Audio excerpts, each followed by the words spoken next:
inspire their constituents to participate in the ongoing and future blood donation drives to boost blood our banks. Honorable Speaker, to further encourage voluntary blood donation in the country, I call upon the House to support legislative and budgetary efforts to strengthen Kenya's blood donation system, including modernization of the blood infrastructure, promoting plasma fluctuation, and enabling blood service reimbursement under the Social Health Insurance Fund. At an appropriate stage, I will table a motion to declare the month of June as Kenya's National Blood Donation Month. This will serve as a lasting legacy that will institutionalize annual nationwide blood donation efforts in the country. I thank you, Honorable Speaker. Thank you, Suleha. Honorable members, we go to the next order. Order number 13, motion. Approval of the mediated version of the Division of Revenue Bill, National Assembly Bill number 10 of 2025. Majority Leader's Thursday statement.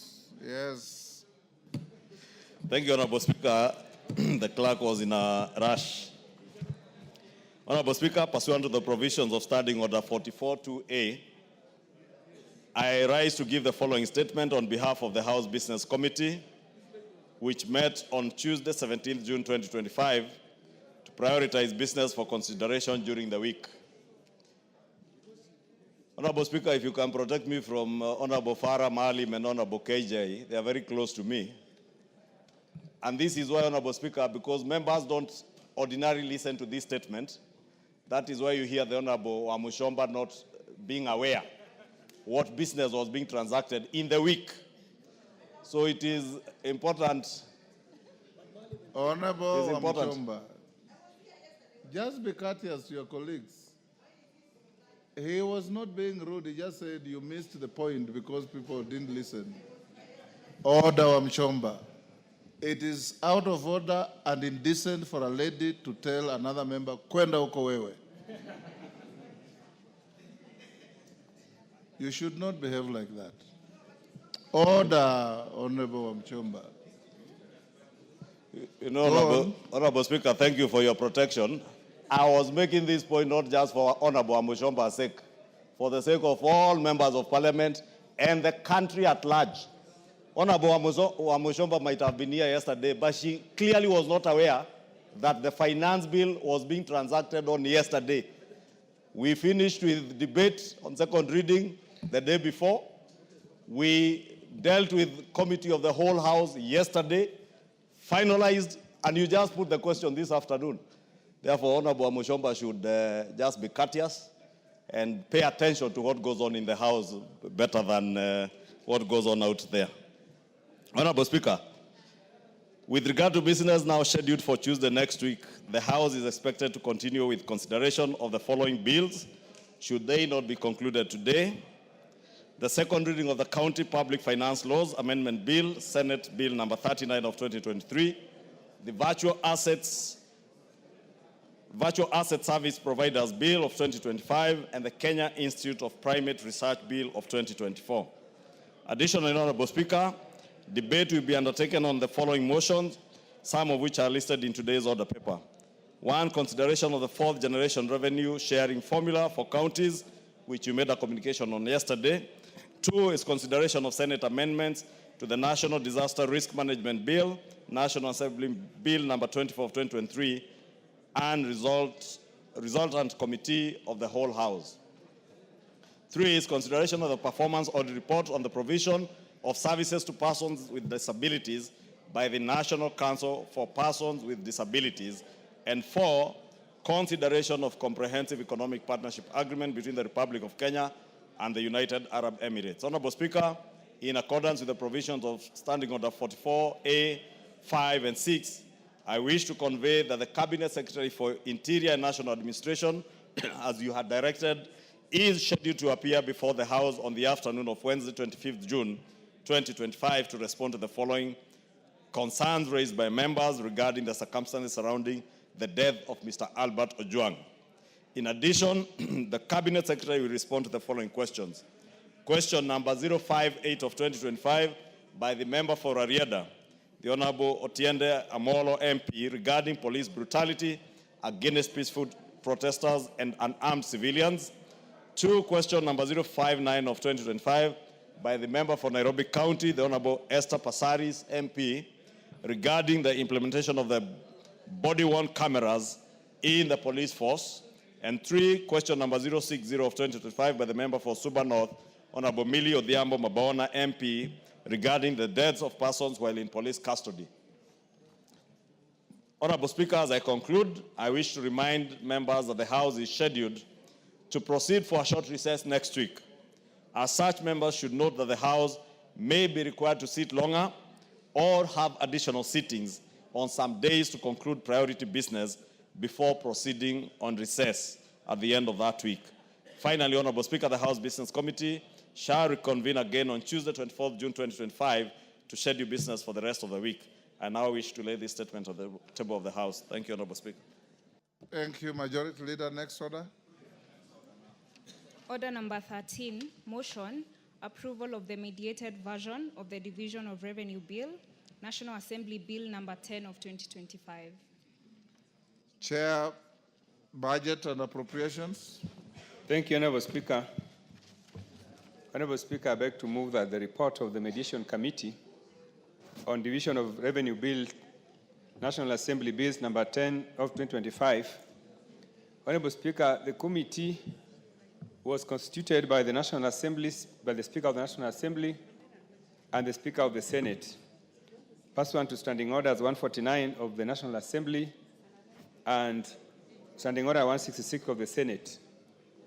Honorable Speaker, the committee was established to facilitate consensus between both the houses on the Division of Revenue Bill 2025. Honorable Speaker, our primary role was to reconcile the differences that had arisen between the National Assembly and the Senate on the proposed allocation of revenue between the national and county governments. Honorable Speaker, I would like to inform members that the National Assembly had proposed to allocate equitable share to counties of 405.1 billion, while the Senate had proposed to allocate 465 billion to counties, as equitable share to counties. Honorable Speaker, in the course of our mediation, we held a total of 4 meetings. And Honorable Speaker, the process of mediation requires extensive consultations. And to date, I would like to thank the various stakeholders who engaged us in the process of arriving at the mediated figure. And I want to thank the President of the Republic of Kenya, Honorable Speaker, because at some stage we had to engage the presidency to help us iron out some of the challenges that we had in the process. Also, I would like to thank the National Treasury, because we also had to talk to National Treasury so that we could be able to arrive at a figure that was agreeable to both the parties. Honorable Speaker, in the process of mediation, we learned so many things. Honorable Speaker, county governments are doing tremendous programs. And there are so many programs that counties are doing that are not, that most of our members are not aware of. And many times, Honorable Speaker, you'd find that most of us may be castigating counties and saying counties are not making very good progress. I would like to confirm to this House, Honorable Speaker, that we realize that counties are doing so much, especially in the area of facilitating government program, national government program, like in the health sector. Many counties have already onboarded so many people into the SHA programs. And they are working very hard to ensure that some of these programs are successful. Honorable Speaker, also there are programs that the national government and county governments are engaged in partnership, some of which involve construction of CAIPs, County Aggregation and Industrial Parks. Most counties, Honorable Speaker, have been able to finish some of those programs. Honorable Speaker, there are also programs involving agriculture that counties are engaging in. Many counties are also succeeding in doing a lot of infrastructure like tarmacking of roads. So, Honorable Speaker, the amount of money we allocate to counties is not in vain, Honorable Speaker. And I want to confirm that both the President and this House are committed to devolution. And to see that the national government is committed to devolution is to see that, Honorable Speaker, we were able to arrive at a figure which is historical, Honorable Speaker. This is a historical figure, Honorable Speaker, because we were able to move through the mediation process from a figure of 405 billion to a figure of 415 billion, Honorable Speaker. That is an increase of about 10 billion that we were able to realize. Honorable Speaker, this shows that this House and the national government are both committed to devolution. I want to confirm to members of the Orange Democratic Movement Party that this figure that has been agreed upon between the National Assembly and the Senate is very, very progressive. And I would like to ask them to accept this figure because this is a step in the right direction to ensuring that ultimately devolution succeeds. Honorable Speaker, I would like to say that when we were in the process of mediation, there are some issues that came up. One of the issues that came up, Honorable Speaker, is that there are what we call non-discretionary expenditures. These are expenditures that are due to counties not because of their own liking, but because of some of the programs they are doing in consultation with the national government. Mr. Speaker, these expenditures, non-discretionary expenditures, they total to about 34 billion shillings. And Honorable Speaker, counties have been grappling with how to realize resources to fund these programs. That is the reason, Honorable Speaker, that we decided in our mediation process that we need to enhance the share of allocation to counties by about 27 billion, Honorable Speaker, because this financial year, you remember that the share of allocation to counties is 387 billion. But we were able to add a total of about 27 billion to help these counties be able to fund what we call non-discretionary expenditures. Honorable Speaker, some of these expenditures include housing levy deductions. Honorable Speaker, when the housing levy was introduced, it was not anticipated that counties would be able to incur additional expenditures courtesy of this law. Honorable Speaker, these deductions annually is about 4.1 billion. Honorable Speaker, another non-discretionary expenditure which we realize counties have to bear involve enhanced contribution to NSSF, courtesy of the law that we passed here, increasing allocations to NSSF, contributions to NSSF. Honorable Speaker, there are matching allocations to KIPES, matching allocations to CHPs. Honorable Speaker, all these, expenditures require that we be able to increase our allocations to counties. So, Honorable Speaker, I would like to say that, the process went on very well. We held 4 successful mediation meetings, and ultimately we came to a conclusion that this amount of money is going to help our countries to advance and to prosper. And therefore, I would like to urge members of this House to support this report to allow us to adopt it and be able to move forward.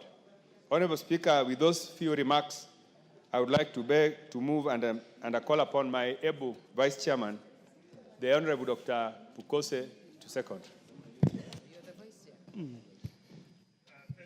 Thank you, Honorable Speaker. Honorable Speaker, I stand to second the mediated version of the Division of Revenue Bill, and I want to join my chair in thanking the honorable members from the National Assembly who are in that mediation team, including my neighbor here, Honorable GK, Honorable Naisula Lesuta.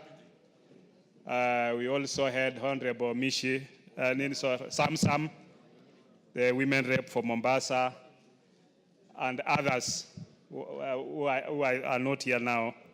Honorable Speaker, we also want to thank the Senate team led by Senator Roper for the understanding at the negotiation and agreeing on the mediated figure of 410 billion. Honorable Speaker, this is money that is going to the 47 counties. And once this money has gone to the counties, the law states that the money that has already been appropriated to the counties, it cannot be reduced, despite the fact that maybe the collections might not be, by a KRA, might not reach the target. And that means the national government will bear responsibility. So, putting that into consideration, we want to urge the counties that once you've gotten this money, let's use the money judiciously. Let's the money go into the projects for which they are meant to. Because, Honorable Speaker, whenever you visit counties, some counties like I think Elgeyo Marakwet, Taita Taveta, they've not been able to realize serious development because they are saying with this current formula, they are not able to do any development. But after this mediation, with the new formula now from the CRA and approved by the Senate and which has been forwarded to this House, what it means is that all the 12 counties which were not able to realize meaningful development will now be able to at least do some development. And that, I think, is a move forward because whenever you visit counties, what you are only able to see in most cases is what CDF has done. You will be able to see schools that have been built by CDF. You will be able to see administrative units, assistant chiefs, chiefs, SEC, DCC's offices, which have been put, police stations, DCI offices, and all that. But you are not able to see something tangible from the county governments.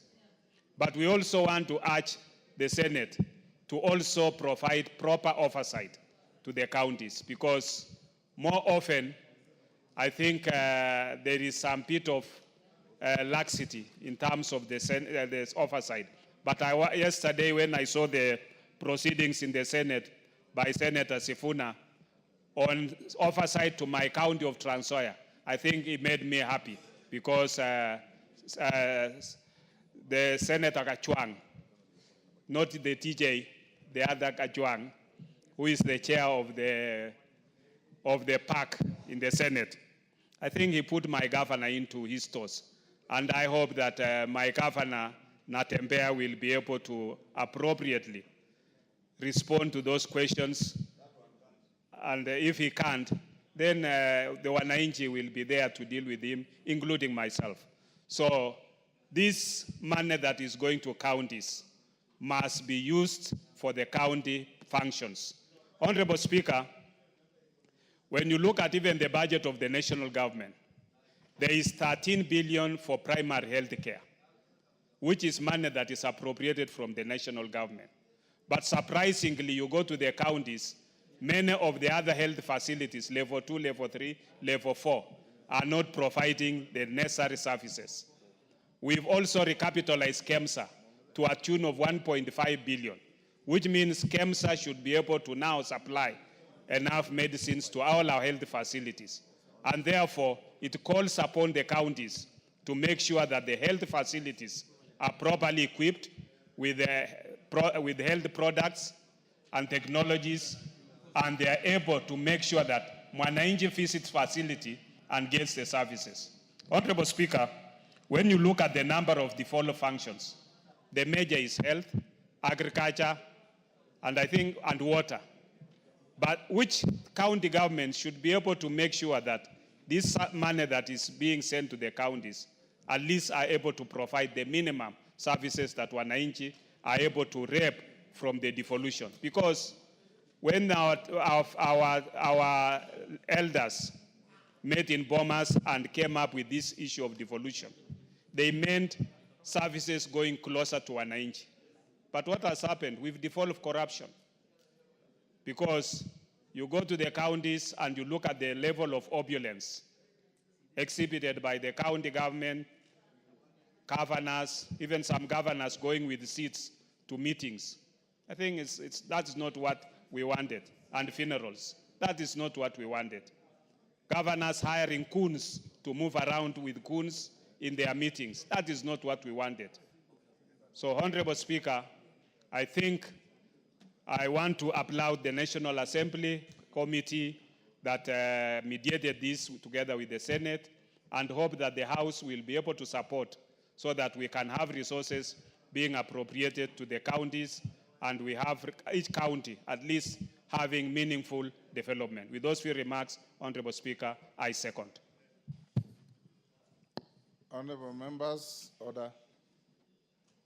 Honourable members, I now propose the question, which is that pursuant to the provisions of Article 113(2) of the Constitution and Standing Order 153, this House adopts the report of the Mediation Committee on the Division of Revenue Bill, National Assembly Bill number 10 of 2025, laid on the table of the House on Wednesday, 18th June 2025, and approves the mediated version of the Division of Revenue Bill, National Assembly Bill number 10 of 2025.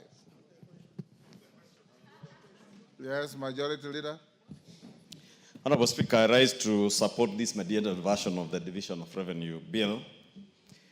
Honorable Speaker, 415 billion is not the only money going to counties, because that's just the shareable revenue that counties are getting. There is additional county allocations, a further 55 billion shillings.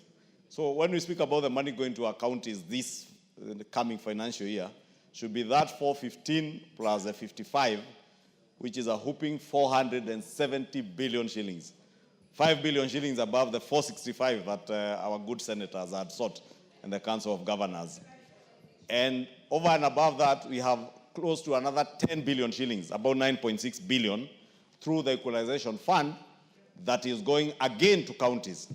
Honorable Speaker, last evening I listened to the contribution by Honorable Mwalimu Moroto. And, he usually gets very agitated in the evening, I think on account of age. The order, Majority Leader. There is no scientific evidence that old people get agitated in the evening.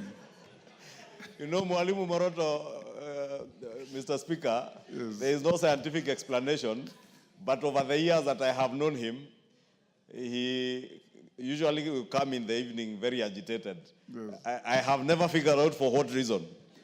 But his agitation notwithstanding, Honorable Speaker, he was very passionate about Equalization Fund money and pleading that this money should have been implemented through constituencies, whether through a model like NGCDF or whichever other model, because most of that money, and I could identify with what Honorable Moroto was saying, because I have been to his county, and they are lagging behind like many other counties. And this fund was meant to uplift those counties that were lagging behind others.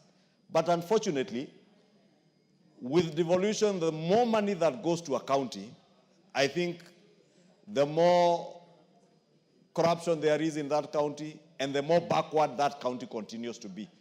I don't know why, Honorable Speaker. Because if you look at the counties that benefit with the highest amounts, corruption is also very rampant, and I don't want to name any particular county, Honorable Speaker.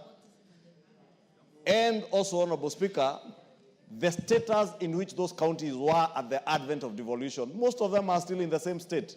So you have to ask yourself, where is all this money going to, Honorable Speaker?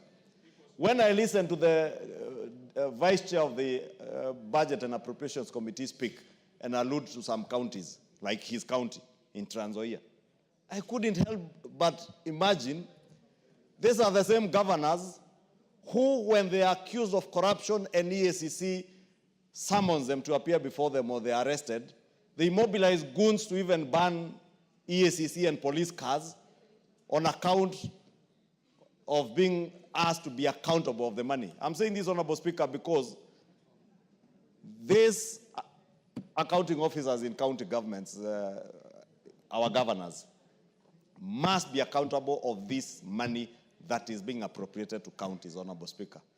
It is true, Honorable Speaker, that many Kenyans are still suffering without medication in their county hospitals. At a time, hundreds of billions are being devolved every year to our county governments, Honorable Speaker. I know we just come from a very painful journey on RMLF. Honorable Speaker, walk to any county in this country. MCAs say it openly that this RMLF money is the only money we would get to eat. Therefore, when we say here that when governors get RMLF money, Honorable Speaker, and I know we are about to do legislation around the issues that the court made a decision on, we must be emphatic and give conditions that will ensure RMLF money goes specifically to doing roads and not just doing maram roads. They must tarmac roads. Yes. We must conditionalize that money to ensure that, because there is no county in this country without a shopping center, without some sort of urban population, that at least this money goes to tarmac roads in those urban centers, or if they are doing in rural roads, roads already identified in work plans by the Kenya Roads Board, so that we stem the abuse of all these monies that are going to the counties. Because we can't give 415 billion in shareable revenue. It is all stolen. Honorable Speaker, if you look at the Comptroller of Budgets reports, you'll be shocked. The percentage of money going to development from this shareable revenue. And why, Honorable Speaker? Because if I am elected as a governor today, I will find ward administrators, sub-county administrators, I don't know, village liaison officers, who are on permanent and pensionable terms employed by your predecessor. Then a new governor comes into office, they recruit their own kin and their own friends and campaigners into the same permanent and pensionable jobs. Then they start crying all over, oh, we have no money for development. You have no money for development because you have failed in governance. You don't have to employ every other person who campaigned for you. Grow the economies in the counties, and your supporters and those who campaign for you will be able to get jobs when economies in your counties are growing, when roads are functional, when hospitals are functional. Those economies will thrive, and all your supporters and your citizens in your counties will have job opportunities that will come their way. Therefore, with those many remarks, Honorable Speaker, allow me to support with that caution, Honorable Speaker, that when we come to do the law, and I hope the chair of the Roads Committee is listening, if he's still here, the Honorable GK is here, that we must conditionalize that money for RMLF. Just like when we do the additional county allocations, that money comes with conditions, even this one for RMLF must come with. And the cardinal condition on shareable revenue must be accountability and transparency in how this money is utilized at the county level. Thank you, Honorable Speaker. I beg to support. Yes, Farah, I'll give you just a question. Speaker, while I also want to put my voice in supporting this mediated version of the Revenue Division of Revenue Bill, National Assembly Bill number 10 of 2025, I also want to add my voice into the rampant corruption that is so prevalent in our country right now. You wonder what is happening to the law and order in the country here. We have equalization fund, which was supposed to be used to help the counties that were left behind from the colonial days, who were marginalized systematically. And that equalization fund right now, the county governments want to lay their hands on that. And before we could even go far, in one constituency, the governor has the audacity to call the councillor, the MCAs, and tell them, you people have been disturbing me, you want to put a motion of impeachment on me, you can take that one for your ward. 23 million, 20 million, 15, literally parceling it out and telling them that is where you're going to make money. The idea is that these MCAs would go there. I don't know if they're going to accept it. A few of them have called me and they were disgusted by it. And just create some things like a small pans out there out of nowhere without proper bill of quantities there, and they take the money. Whereas I had indicated myself before that we need that money to put in an infrastructure, help the entire rural area of my constituency get the national grid.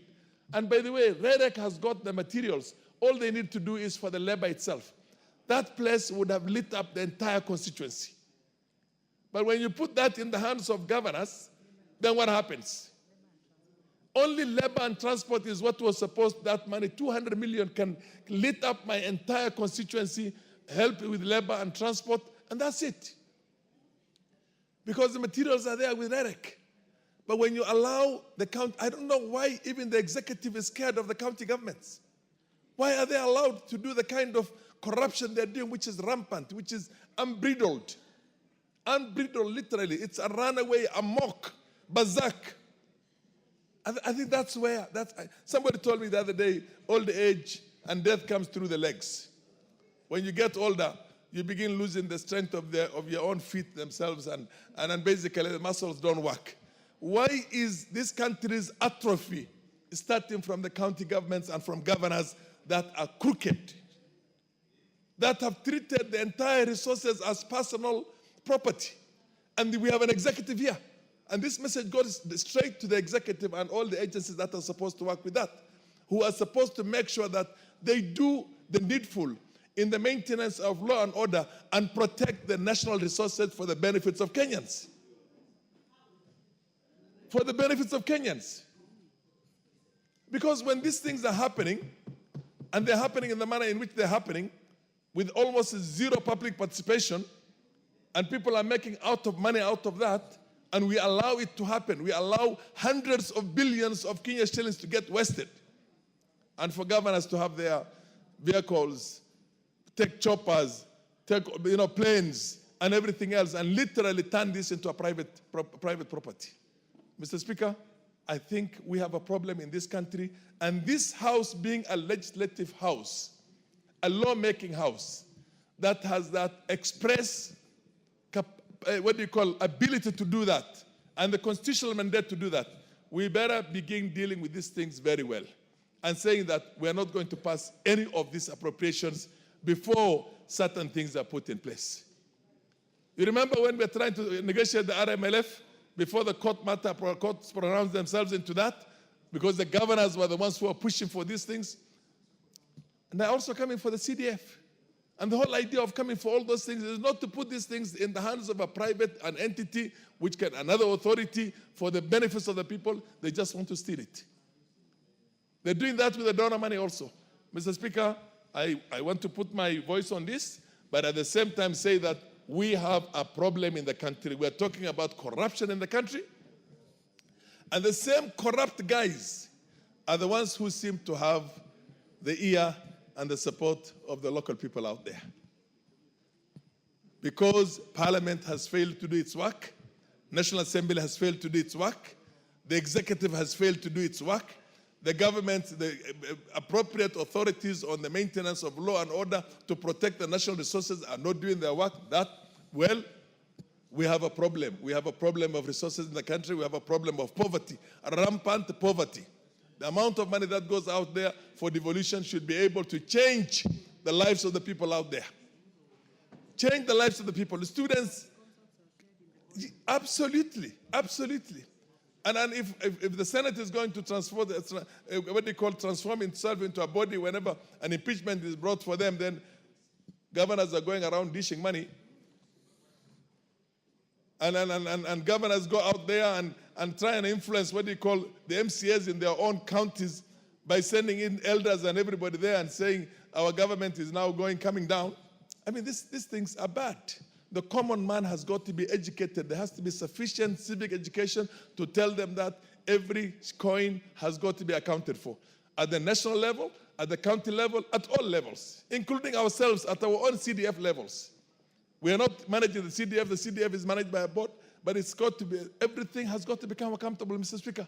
We have a nation, we have resources, and the resources is not getting down to the people. The people are poor. The Kenyans are suffering. Students are suffering everywhere.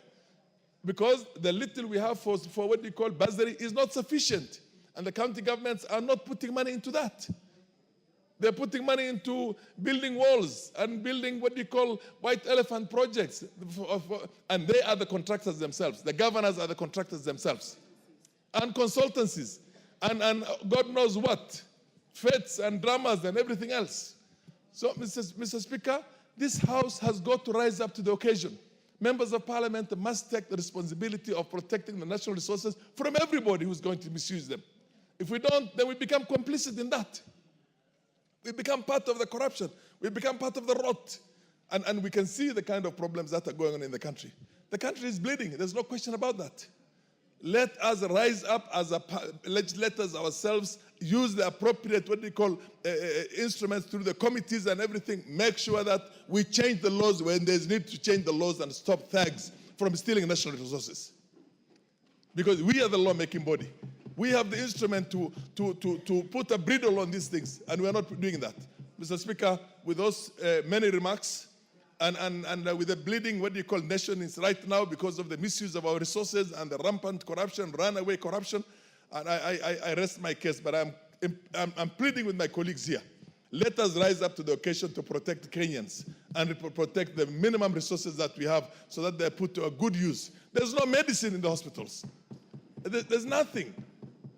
Thank you, Mr. Speaker. Honorable members, before I give the next member, allow me to acknowledge Kitengela East Adventist School, Kajiado East, Kajiado, Nunguni Junior School from Kaiti in Makueni, Moi Girls High School, Ainapkoi Uasin Gishu, Don Bosco Manyata from Embu, and Molo Academy from Molo, Nakuru County. On my behalf and on behalf of the House, we welcome the students, their teachers, and those accompanying them to the House of Parliament. Now, Benja, you wanted to welcome school. I'll give you half a minute because you are interrupting ongoing debate. Okay, thank you, Mr. Speaker.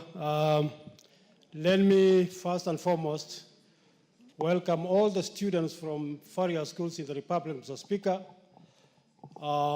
Let me tell them welcome to Parliament.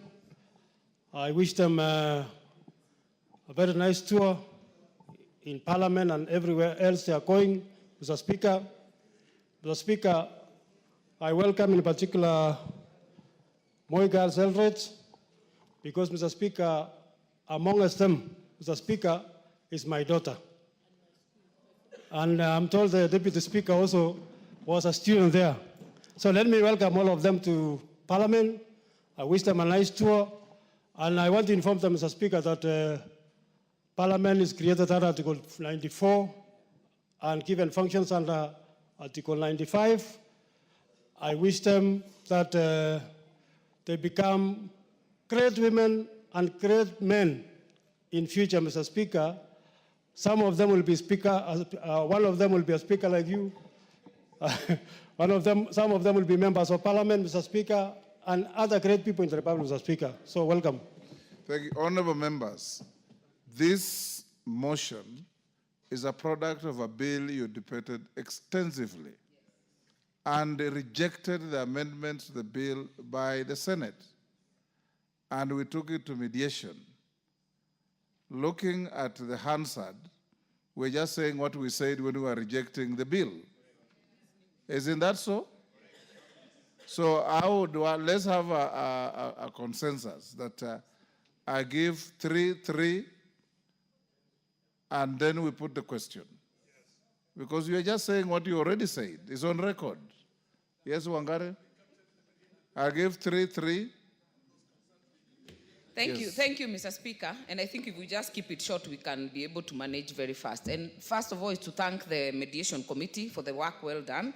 But more importantly, Mr. Speaker, is to note, just as has been said, that CDF only gets about 50 billion versus 415 billion, which is not visible.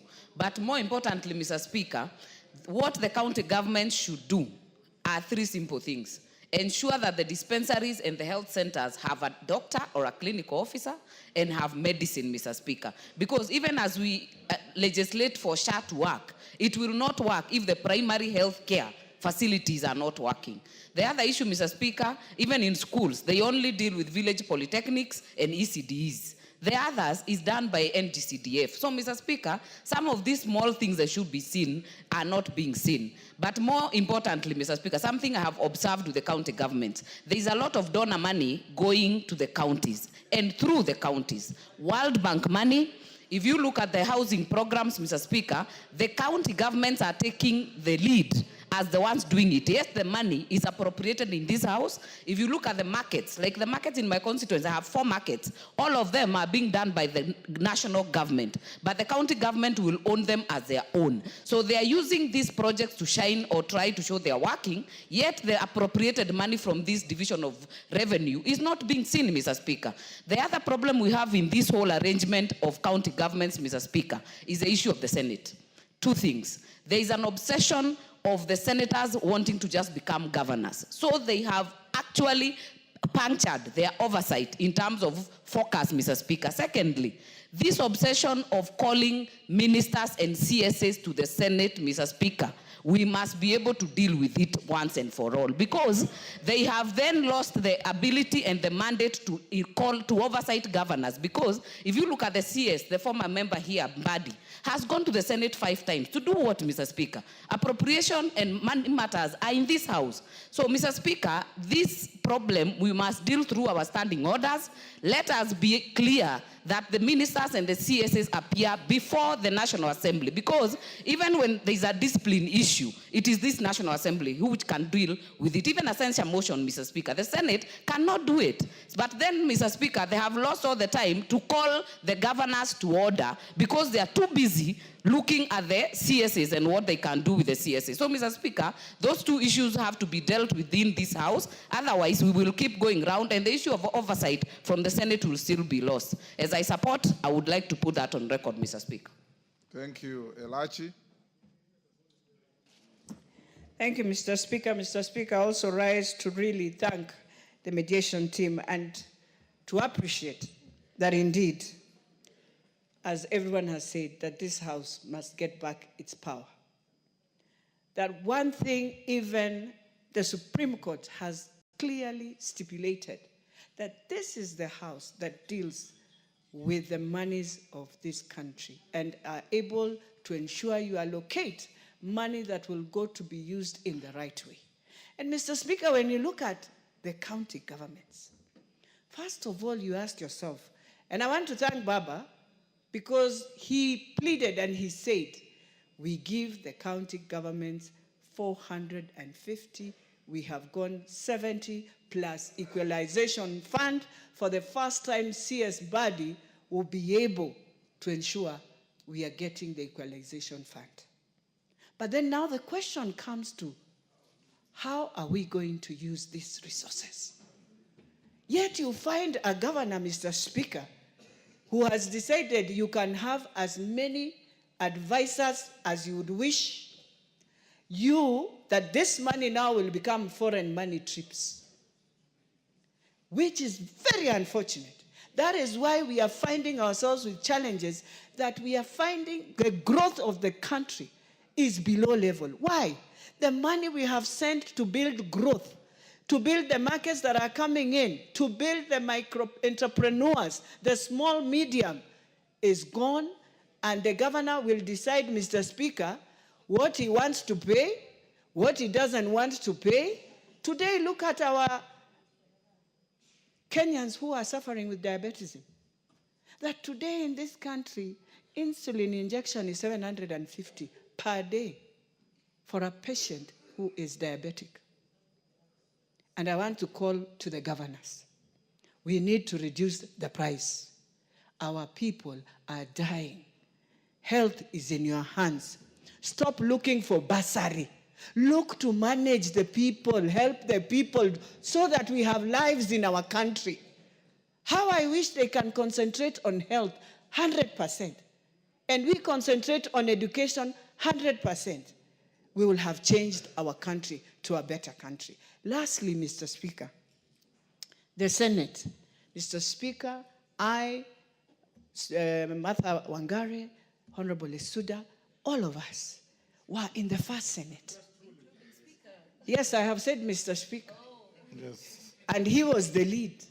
He taught us. He was our scholar. At that time, we thought we are going to have a Senate that will think through county governments.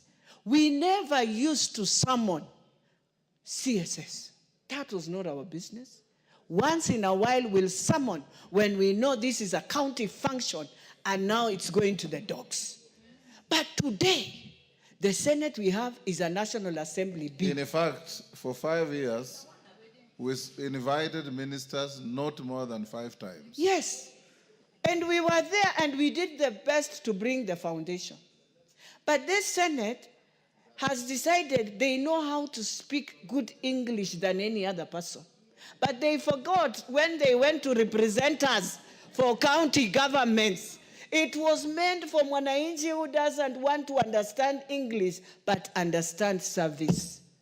But if you tell the Senate to go back home and speak something different and ask him what is happening just on his doorstep, whether that family has gotten a patient who is sick, he has no idea. He has in his own county, he has not done even monitoring and evaluation to understand how many people are sick of the chronic diseases we have. Yet that is the key function that went devolved 98%. So as I finalize, Mr. Speaker, this thing of roads, as in Nairobi, first of all, you cannot bring us Maram. So while you bring this, you should know, as we tarmac, and all counties must start tarmacking, monies that come from national government must be used to tarmac roads, not to make some, I don't know what road, no. We must be serious about this and we must stop this misuse. And I am pleading with counties, awaken yourselves. 15 years, you are supposed now to be showing us which counties are stronger than others and which are able to now sustain themselves without the national government. I beg to support and thank you, Mr. Speaker. GK. Thank you, Honorable Speaker, for giving me this opportunity to support the mediated bill. Honorable Speaker, I was one of the mediators, and we indeed supported the 415 billion because we firmly believe in decentralization, in the principle of decentralization of resources. Honorable Speaker, the county governments that we have today, it is my opinion that we need to relook into this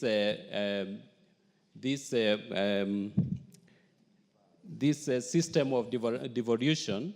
We need to reform it because, Honorable Speaker, we formed this devolution because we want to, or we wanted to achieve a flourishing society, what is called in Greek eudaimonia.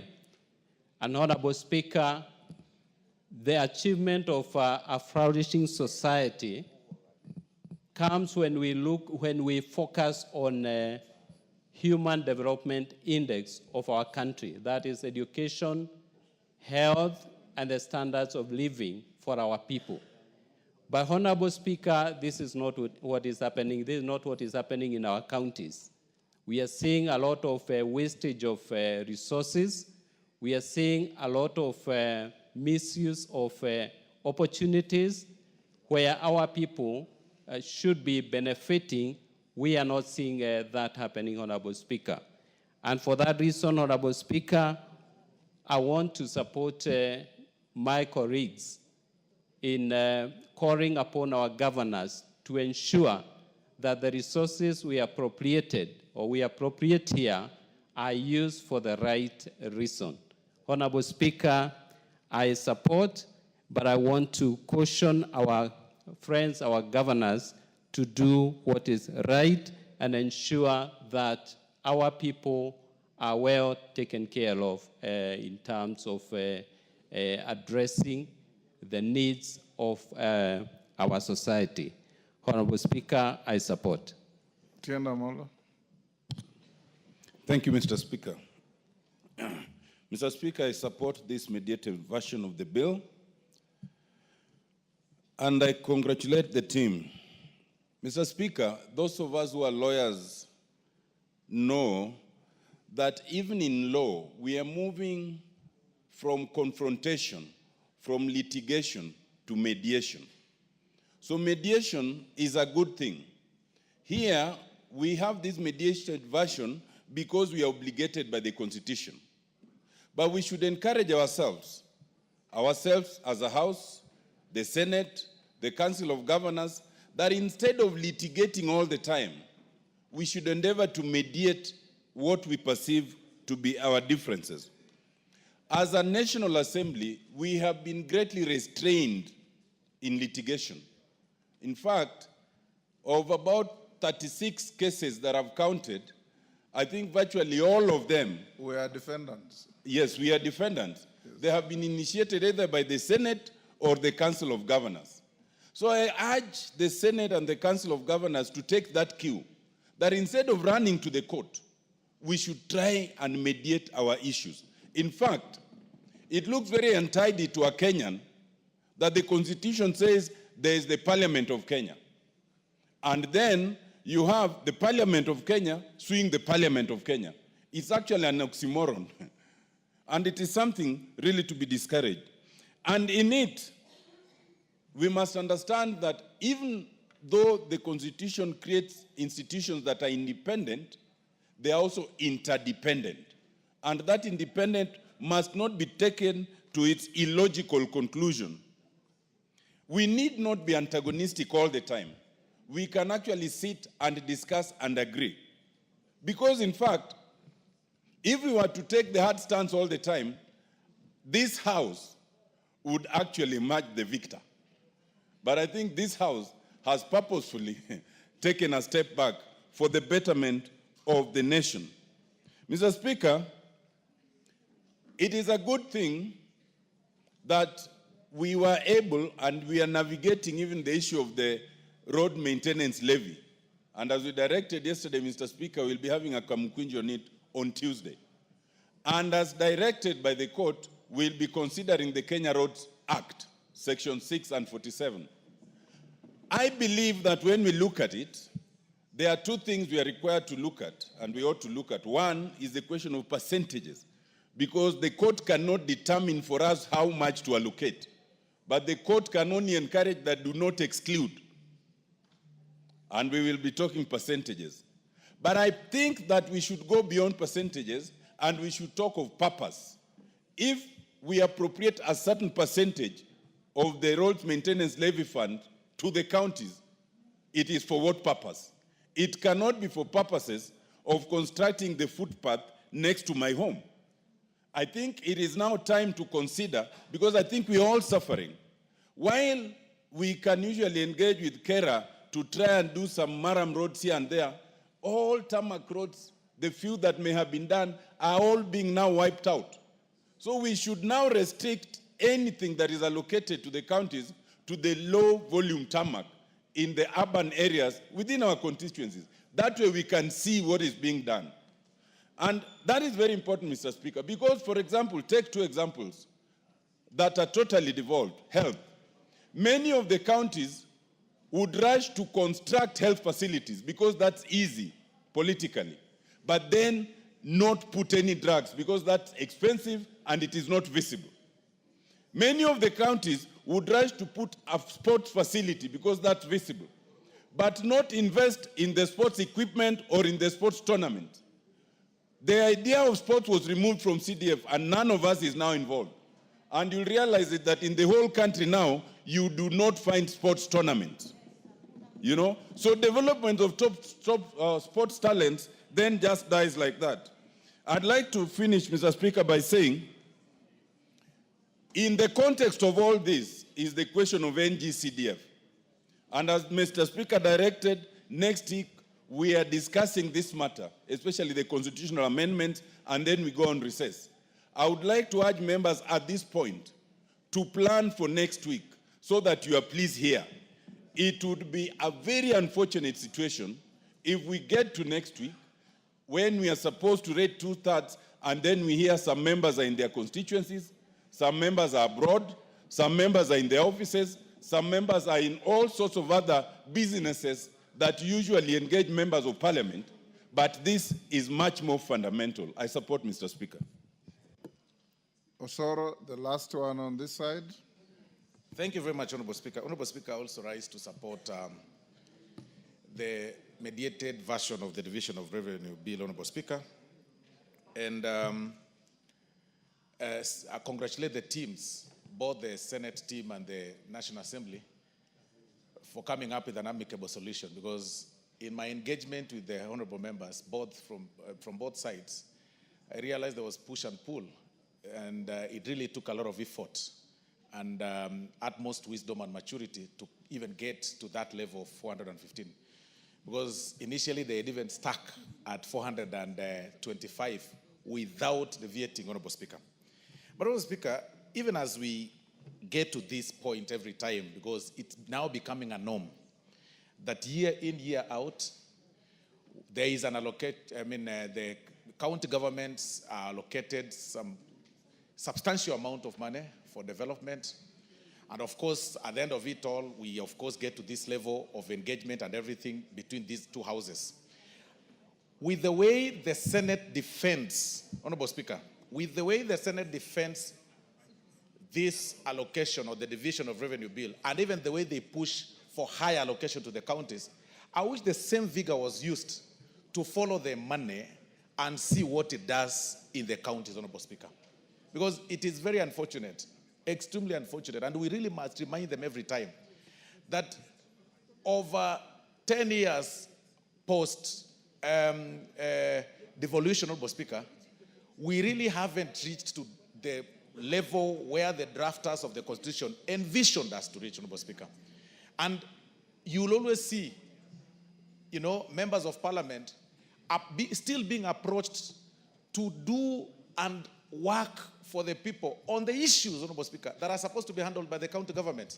Because unless utmost civic education is done to the members of the public to get to know what members of the National Assembly are supposed to do under Article 95 and 96, and what the county governors are supposed to do. Because sometimes, Honorable Speaker, we are approached by people whenever we visit our constituencies, asked about water, asked about the hospitals, asked about feeder roads. We asked about everything. And when we tell them, Honorable Speaker, that this is supposed to be done by the county governments or the governors, we are told, we are the ones, you are the one we elected. We do not know this governor. We do not know this MCA.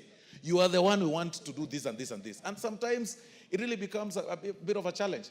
But even more important, Honorable Speaker, there has been a pro rata growth or, gradual growth of this allocation from 370, we go to about 380, 385 all through. Now we are at 415. Honorable Speaker, where does this money go to? Where does it go to? We know it gets to the counties, but what does it do? Honorable Speaker, move around the counties across the country.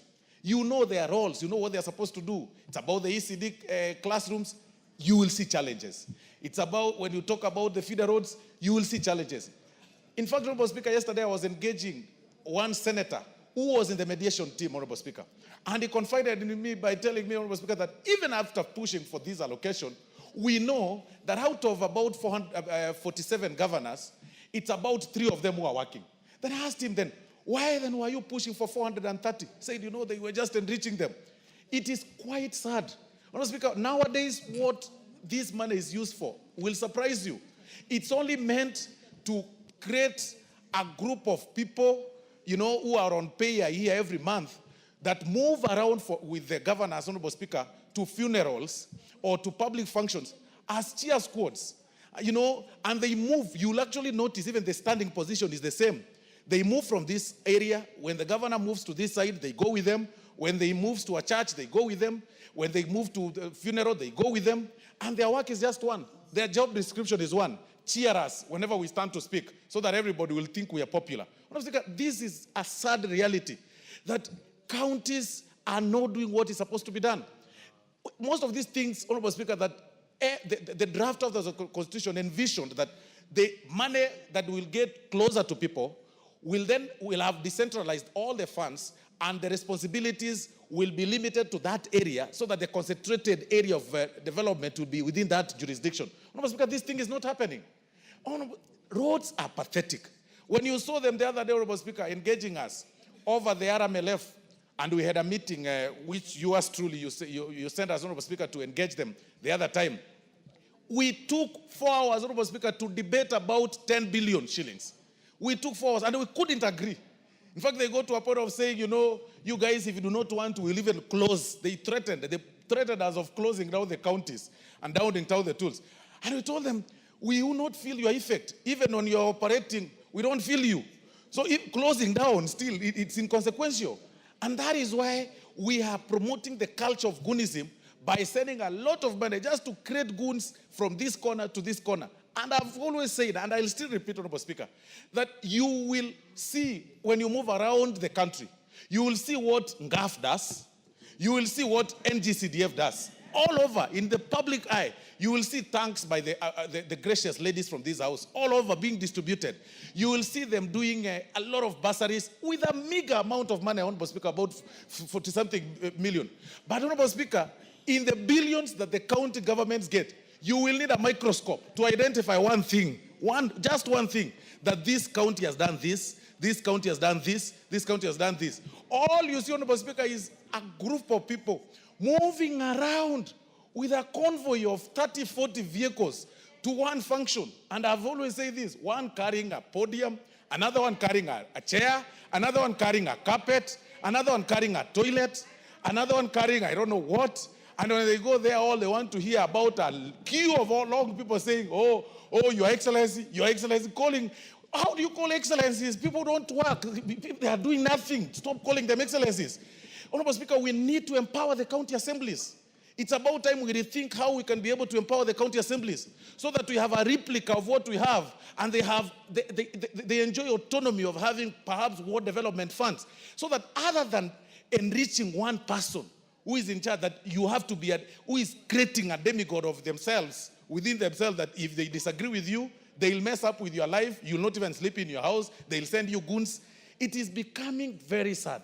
And even the Senate, we want to tell the Senate, Honorable Speaker, we want to tell the Senate, I don't know what the Honorable Tiana Volo is saying, but we also want to inform the Senate, please do your work. Your work is to oversight the county governments. What place do you have inviting on matters national security, inviting a minister, inviting so and so for theatrics, yet you cannot reprimand them, you cannot impeach, you cannot invoke an impeachment motion, you can do nothing. What is your interest? Do your work. Your work is to oversight county governments. And if you really have to care about security of the Kenyans across, then invite Kanjo to your places of in your house and then ask them, why do you use rungus moving around and everything? Because that is that is your work. Stop these things of, fighting for, recognition when you know very well you're playing to the public gallery. You know very well you are simply whipping emotions and telling, we are the upper house, we can engage the minister, we can engage you know very well you have no reprimanding power. You have no power to even call for a motion of impeachment against anybody within the national government. So we urge the Senate to put their feet down and be strong and be firm against the county governments or against those governors who are stealing. And it's actually, Honorable Speaker, about time we ask them, amidst the questions they ask, through the PSC, through the PISC of the Senate, what further steps do they take to make sure that that fund is guarded? Because all we see is theatrics. A governor comes, sometimes they answer questions their way, and they are told, just go, it's played all over on TV and everywhere, and it then ends there. Honorable Speaker, it is very, very sad. Kenyans are losing a lot of money. We need to find a way to make sure that this money is followed back to the grassroots. We see what happens so that, Honorable Speaker, we can be able to get value for money and for the taxes that Kenyans pay. With those many remarks, Honorable Speaker, I still support the 415, but I wish it was reduced to 200. Thank you very much, Honorable Speaker. Oundo, you are the last on this side. Thank you, Honorable Speaker. Honorable Speaker, let me also join my colleagues in supporting. Okay, Oundo, share your 5 minutes with Kainan. I'll do 2 minutes. I'll do 3 minutes and then give him 2. Thank you, Honorable Speaker. I said 3-3. Oh, fine.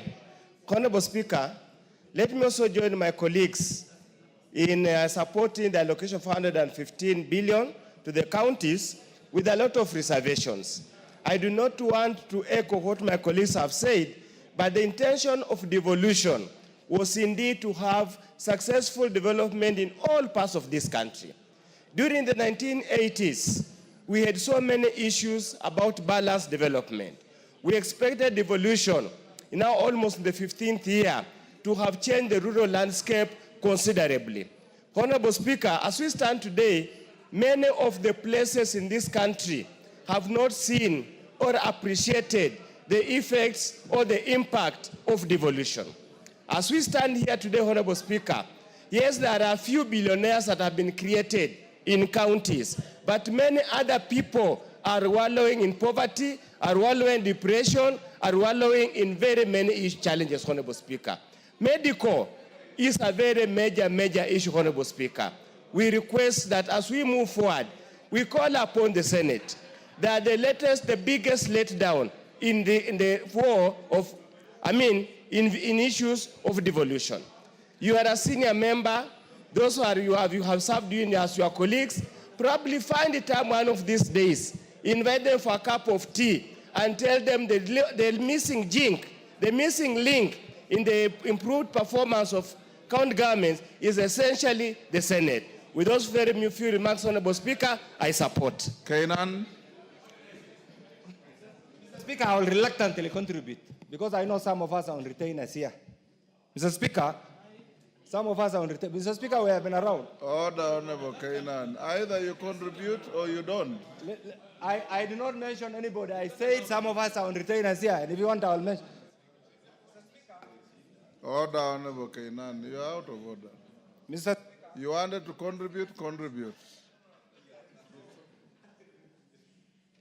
Mr. Speaker, you know I've contributed many times, so even if I don't contribute, it will not be an issue. Order, Honorable Kainan, order. Honorable Kainan, we've bestowed you the title of the Father of the House because of your longevity. And the least I expect from you is to mentor these young members by being courteous, even under stress, by being friendly, even under stress, and by showing the best example, even under stress. That's what we expect from you. And we expect you, Farah Maalim, the seniors. We have young members here who sit and wait to see what is Farah going to say, what is Kainan going to say, what is Bukose going to say. And I encourage you to mentor these young members. Those of you who sat with me in the houses, both here and the other house, I provided mentorship unconditionally. And at no time should any one of you sit back and think that you have the right to speak over any other member.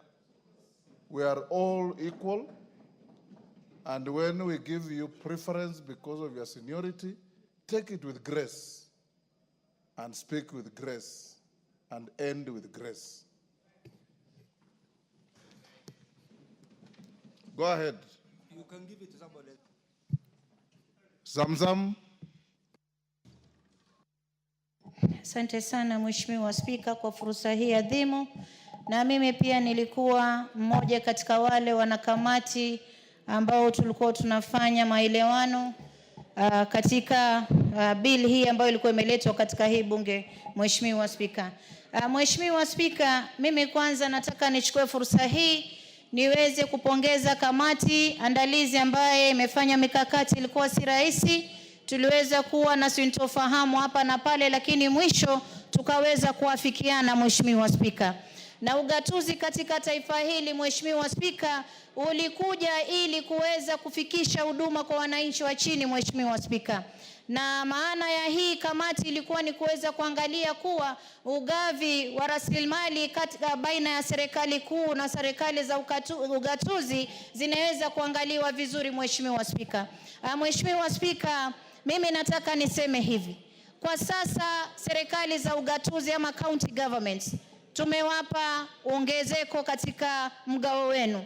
Ile kitu naomba kama mama county ama mmoja katika wale wa kamati, muhakikishe kuwa huduma zinafikia wananchi, na hasa katika matibabu na hospitali zetu. Mheshimiwa Spika, unapata mgonjwa ameingia hospitali, Mheshimiwa Spika, katika ICU, mgonjwa anakufa kwa sababu ile mashini wanasema imezimika ama wanasema kuwa haifanyi kazi. Na mimi nataka nizungumze hasa nikiweza kuzungumza katika kaunti yangu, niweze kusema kama mama kaunti nimejibidisha kuhakikisha muongezeko umekuja katika kaunti ya Mombasa na kaunti zingine za Kenya, Mheshimiwa Spika.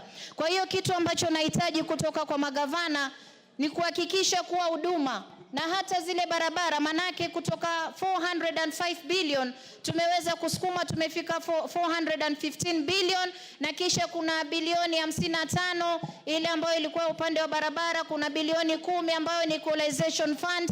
Hizi pesa zote katika zile ambazo walikuwa wametaka bilioni 450 hata zimeongezeka, zimefika kama bilioni 485. Kwa hiyo kitu ambacho tunataka county government, muhakikishe kuwa huduma, madawa yawe ndani ya hospitali.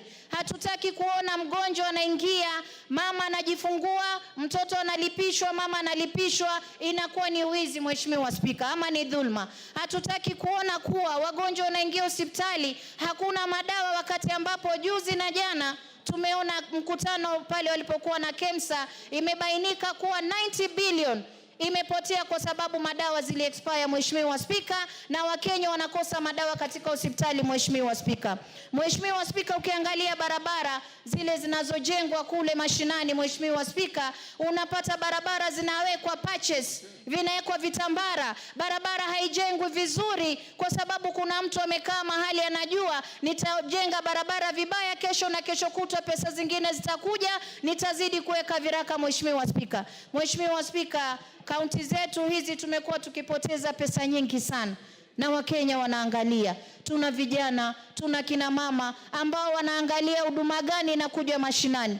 Na kama alivyosema ndugu yangu Osoro, Mheshimiwa Spika, kina mama 47, licha ya kuwa tunapata mgao mdogo sana, milioni kama Mombasa milioni 46, lakini juzi mmeona nikiempower mpaka bodaboda, nimewapa bodaboda 40, Mheshimiwa Spika. Hiyo pesa kidogo, vijana wanafurahi. Ukiangalia kina mama wanapata pesa ya kuwezesha kufanya biashara.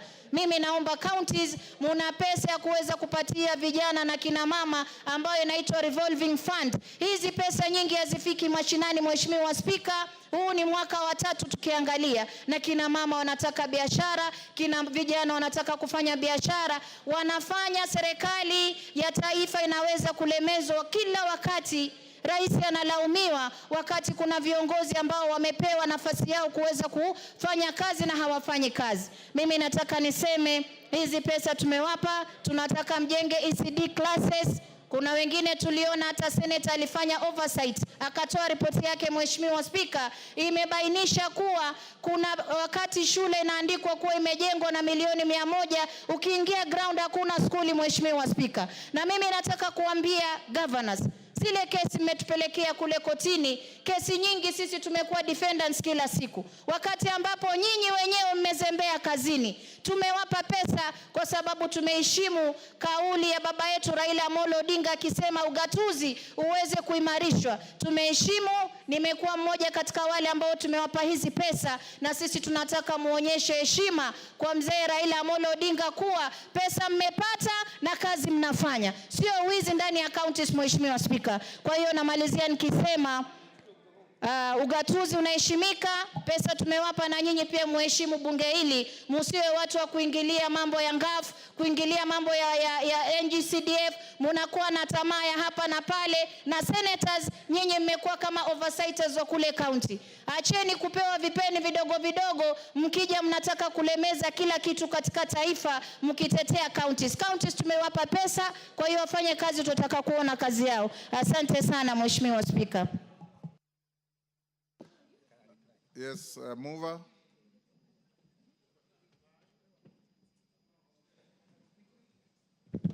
Thank you very much, Honorable Speaker. Honorable Speaker, let me take this opportunity to thank members of this House who have made their contributions on this very important bill. Honorable Speaker, this bill is very, very important in the budget process, that without the passage of this bill, we are not even able to appropriate. So, Honorable Speaker, with the support that I have received from the members, and the contributions you have made, I believe that governors have listened to this House, and they have listened to the concerns of this House, that this House expects governors to restrict themselves to their mandate and develop counties with the resources they have been given. I also would like to join members who are asking the Senate to undertake the oversight responsibilities.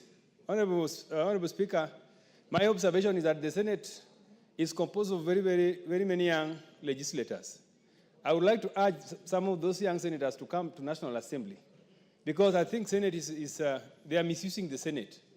The things they are doing in the Senate, they should come and do them here in the National Assembly.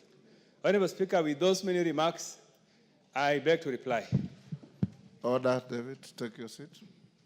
Honorable members, I'll now put the question at order number 13, which is that pursuant to the provisions of Article 113(2) of the Constitution and Standing Order 153, this House adopts the report of the Mediation Committee on the Division of Revenue Bill, National Assembly Bill number 10 of 2025, laid on the table of the House on Wednesday, 18th June 2025, and approves the mediated version of the Division of Revenue Bill, National Assembly Bill number 10 of 2025.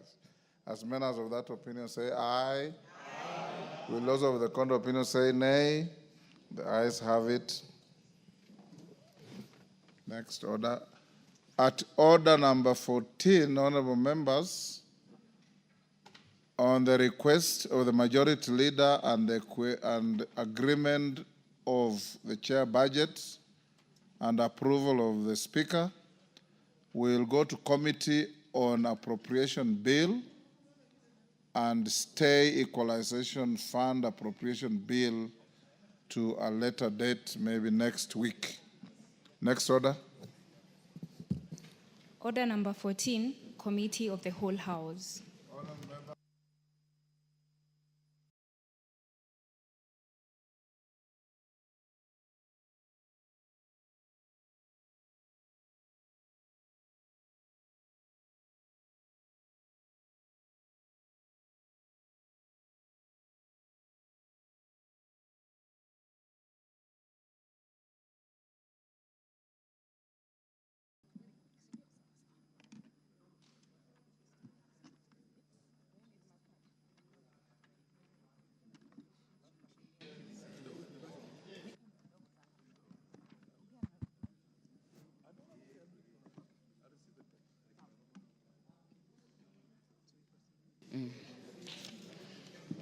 Can I call?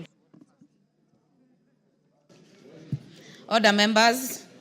We are now in the Committee of the Whole House for the Appropriation Bill, National Assembly Bill number 23 of 2025. Clause 3. Order, members. I propose the question that Clause 3 be part of the bill. There's no amendment. I put the question that Clause 3 be part of the bill. Will as many as are of that opinion say aye? Will as many as are of a contrary opinion say nay? The ayes have it. New Clause 4. I propose the question that Clause 4 be part of the bill. Mover, majority leader. Is it?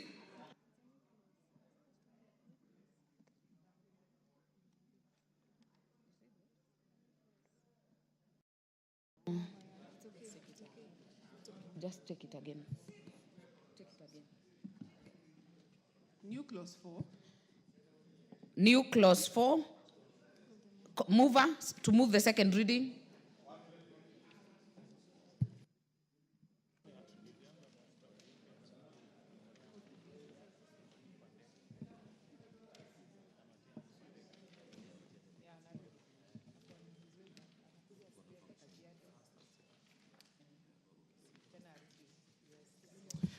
Sorry, Honorable Chair, consulting with the chair, and I wish to drop that particular amendment, having consulted with the chair on the way forward.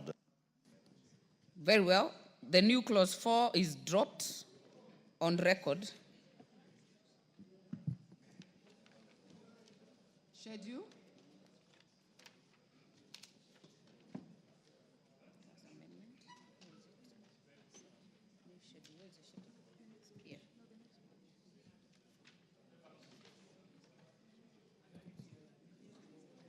Honorable members, I propose the question that the schedule be the schedule of the bill.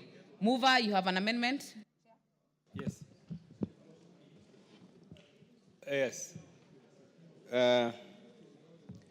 Honorable Chair, I move that the bill be amended by deleting the schedule and substituting thereof the following new schedule, which is in the order paper. Honorable Chair, members are aware that there was recent changes in government where the President pronounced himself through a new executive order. That order has occasioned the reorganization of the budget to reflect the realities of government. And therefore, we have a new schedule that is capturing all the changes that are contained in the executive order. Thank you. Very well. Honorable Elachi, are you on this? No.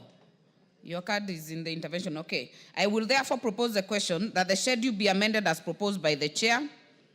I put the question that the schedule be amended as proposed by the chair. Will as many as of that opinion say aye? Will as many as of a contrary opinion say nay? The ayes have it. Clause 2. I propose the question that clause 2 be part of the bill.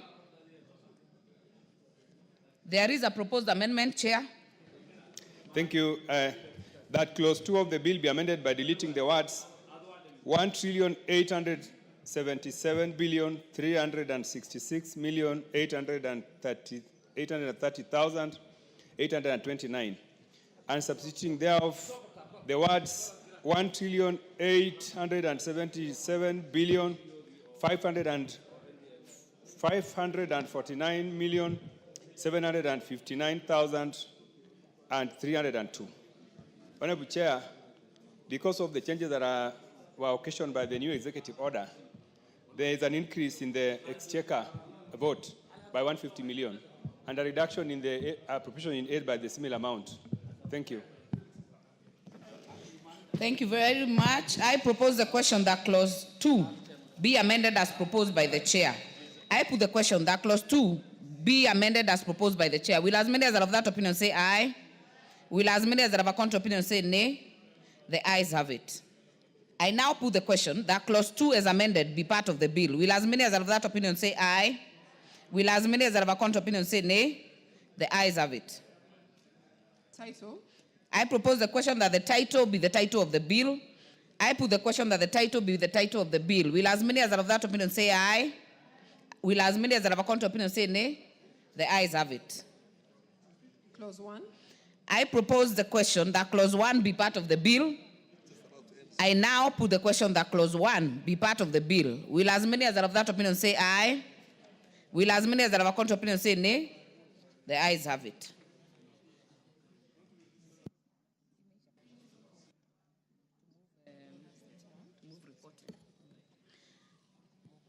Honorable members, that was a very short committee of the whole.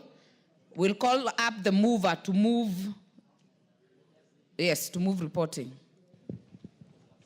Honorable Chair, I beg to move that the committee do report to the House its consideration of the Appropriation Bill, National Assembly Bill number 23 of 2025, and its approval thereof with amendments.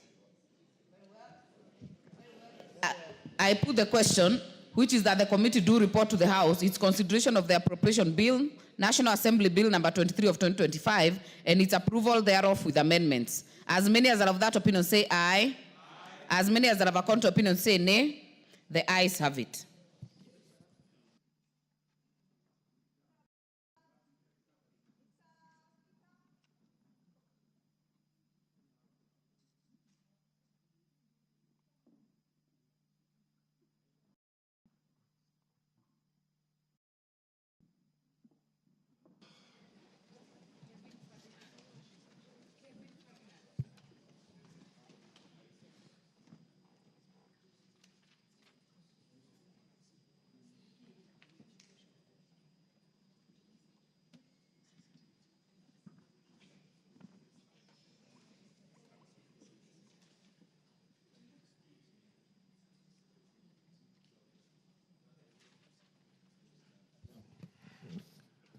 The chairperson to report to the House. Honorable Speaker, I beg to report that the Committee of the Whole House has considered the Appropriation Bill, National Assembly Bill number 23 of 2025, and approved the same with amendments. Fair enough. The mover of the bill to move agreement to the report. Honorable Speaker, I beg to move that the House do agree with the committee in the said report. I also request Honorable Dr. Pukose to second the motion for agreement with the report of the Committee of the Whole House. Honorable Speaker, I second.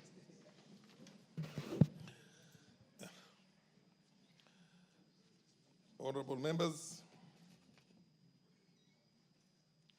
I now propose the question, which is that the House do agree with the committee in the said report.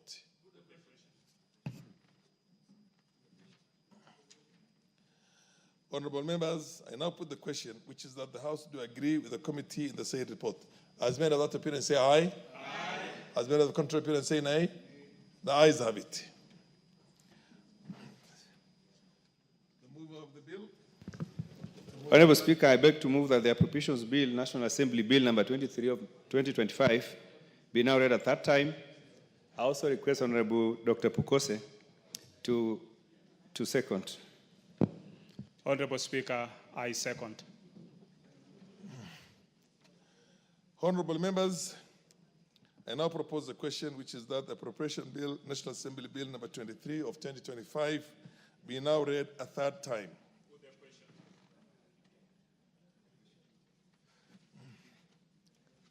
Honorable members, I now put the question for the third reading. I have confirmed that the House is properly constituted for the purpose of making a decision. I therefore put the question, which is that the Appropriation Bill, National Assembly Bill number 23 of 2025, be now read a third time. As many of the opinion say aye. Aye. As many of the contrary opinion say nay. The ayes have it.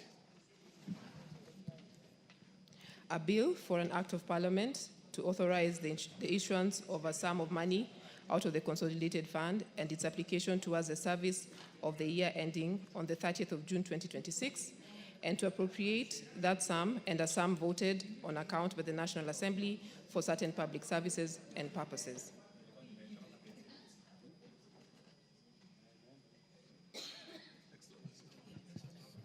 Next order. Order number 15. Order number 15, special motion, consideration of nominees for appointment to the Public Benefit Organization Dispute Tribunal. The chairperson of the Departmental Committee on Justice and Legal Affairs, Honorable Murugara.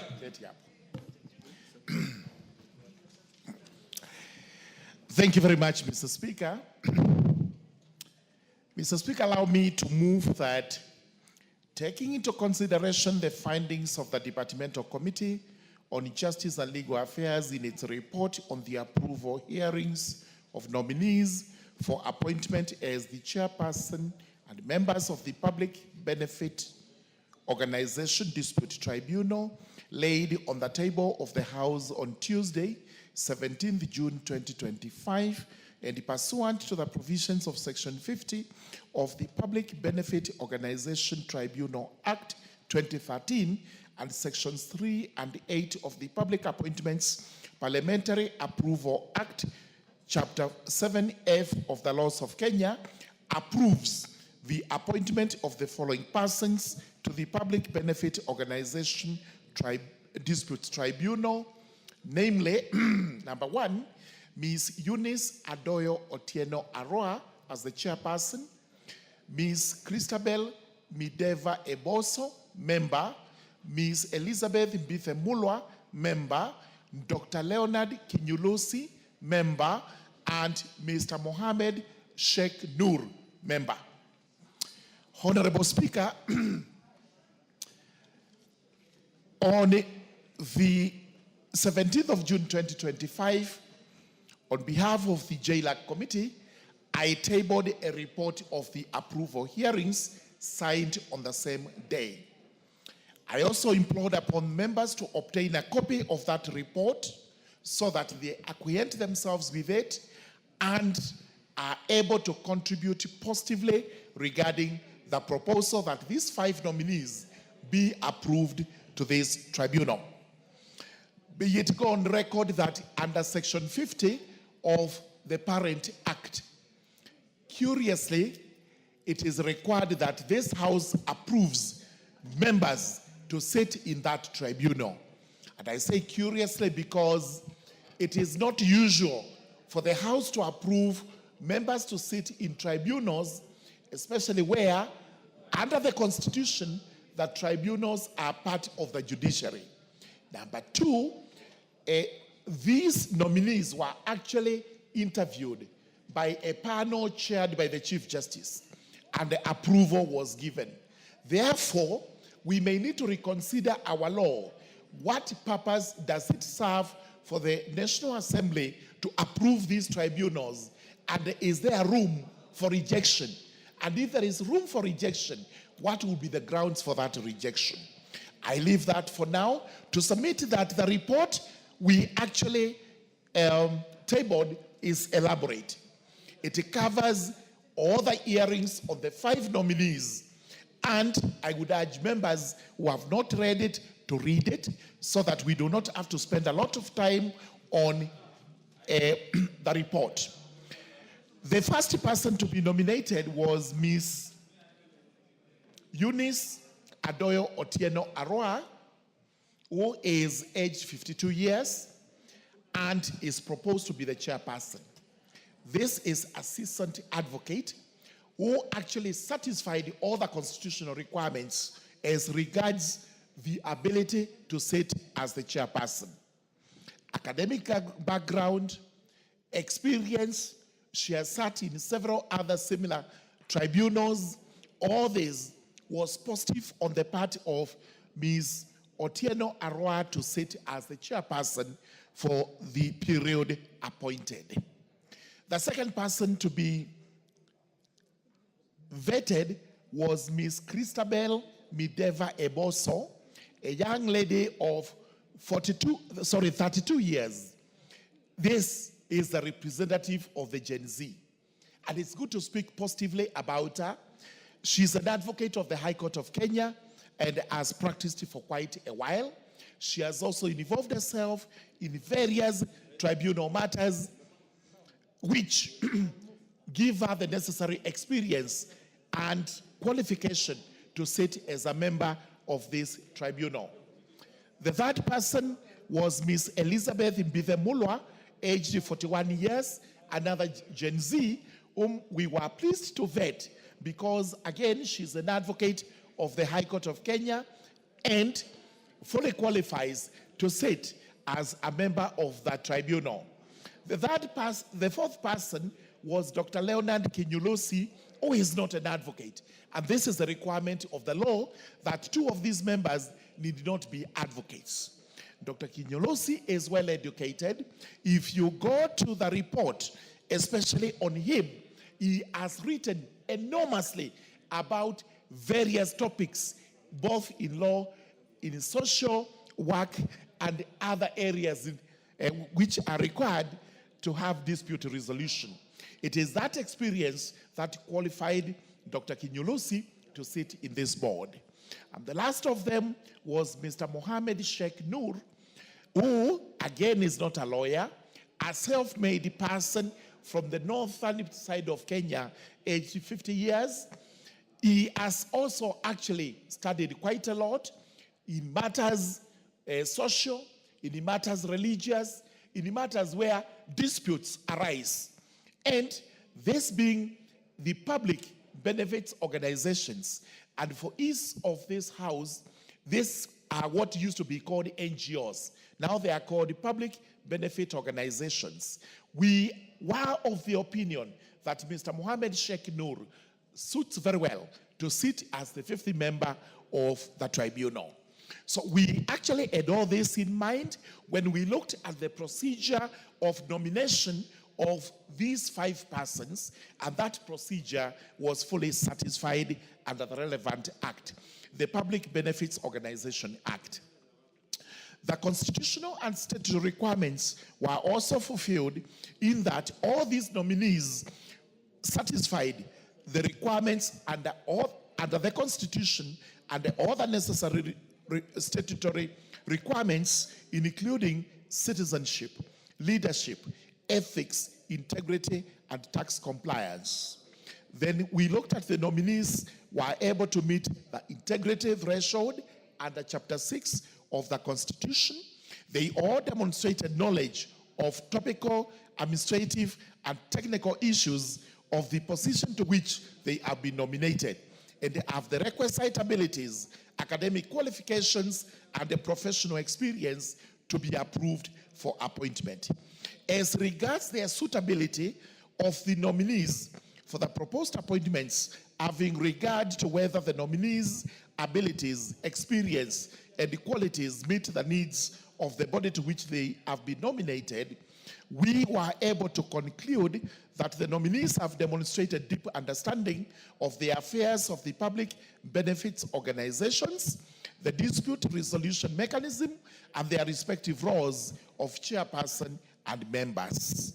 And as a general observation, we were convinced as a committee that the PBODT, which is the tribunal itself, is the only tribunal that requires vetting.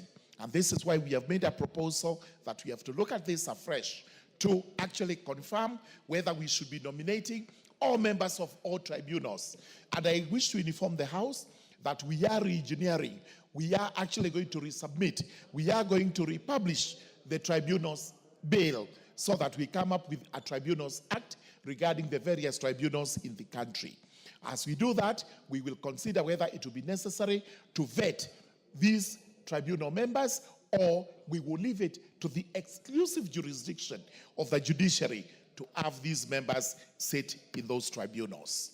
Having considered all that, Honorable Speaker, the committee has now recommended that this House approves Ms. Eunice Adoyo Otieno as the chairperson of the Public Benefits Organization Disputes Tribunal, and also approves Ms. Christabel Mideva Eboso, Ms. Elizabeth Bithemulwa, Dr. Leonard Kinyulosi, and Mr. Mohammed Sheikh Noor to be members of the Public Benefits Organizations Disputes Tribunal. With that, and with a very, very light closing remark, you will notice that age has actually been considered fullest. It's spread across, and that's why we have good words for the Gen Z, because they have a member in here. Number two, the gender parity, the gender equality, which is a requirement, has been now satisfied in favor of the ladies, because we have 3 ladies sitting in this tribunal and 2 men sitting in the same tribunal. This is a positive step that we actually commend the judiciary for having brought this.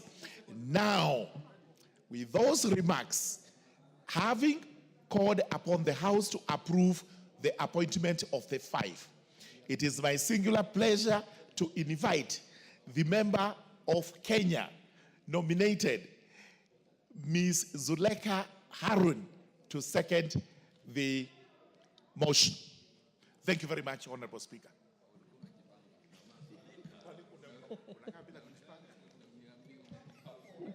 Thank you so much, Honorable Speaker. Let me take this opportunity to second the chairman of Justice Legal Affairs Committee and the report that was prepared by the Justice Legal and Affairs Committee on the approval vetting of the members of the Public Benefit Organization Dispute Tribunal. Honorable Chair, the committee has noted that all the nominees have met the statutory requirements. They have also met the academic qualifications, professional experience, and all the requirements under the Act.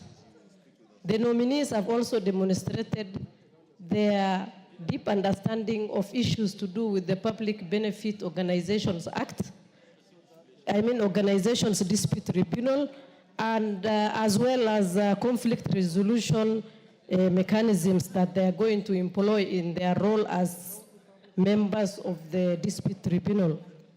Honorable Chair, the thing that excited me in this report more is we always fight for the 2/3 rule in every appointment that is done in this country. However, today we are going to celebrate because we have 3 women out of the 5. Here we have women as the majority preferred, and I also congratulate the Chief Justice who has done justice for our ladies in this country. Number two, we also have the issue of the youth covered very well. If you look at the age of all the members, we have 3 who fall under the Gen Zs and the millennial bracket. I also want to congratulate them for considering the Gen Zs in their appointment. Gen Zs are not only on the streets, Honorable Speaker. We have serious Gen Zs who are taking part in crucial matters of this country.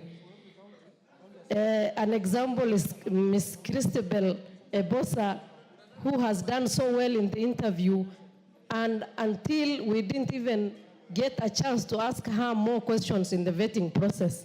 So I want to congratulate her on that and all the nominees who have made to this list. As I second, I also want to urge the House to consider these members, and congratulations to the committee and the good work they have done. I second, Honorable Speaker. Thank you.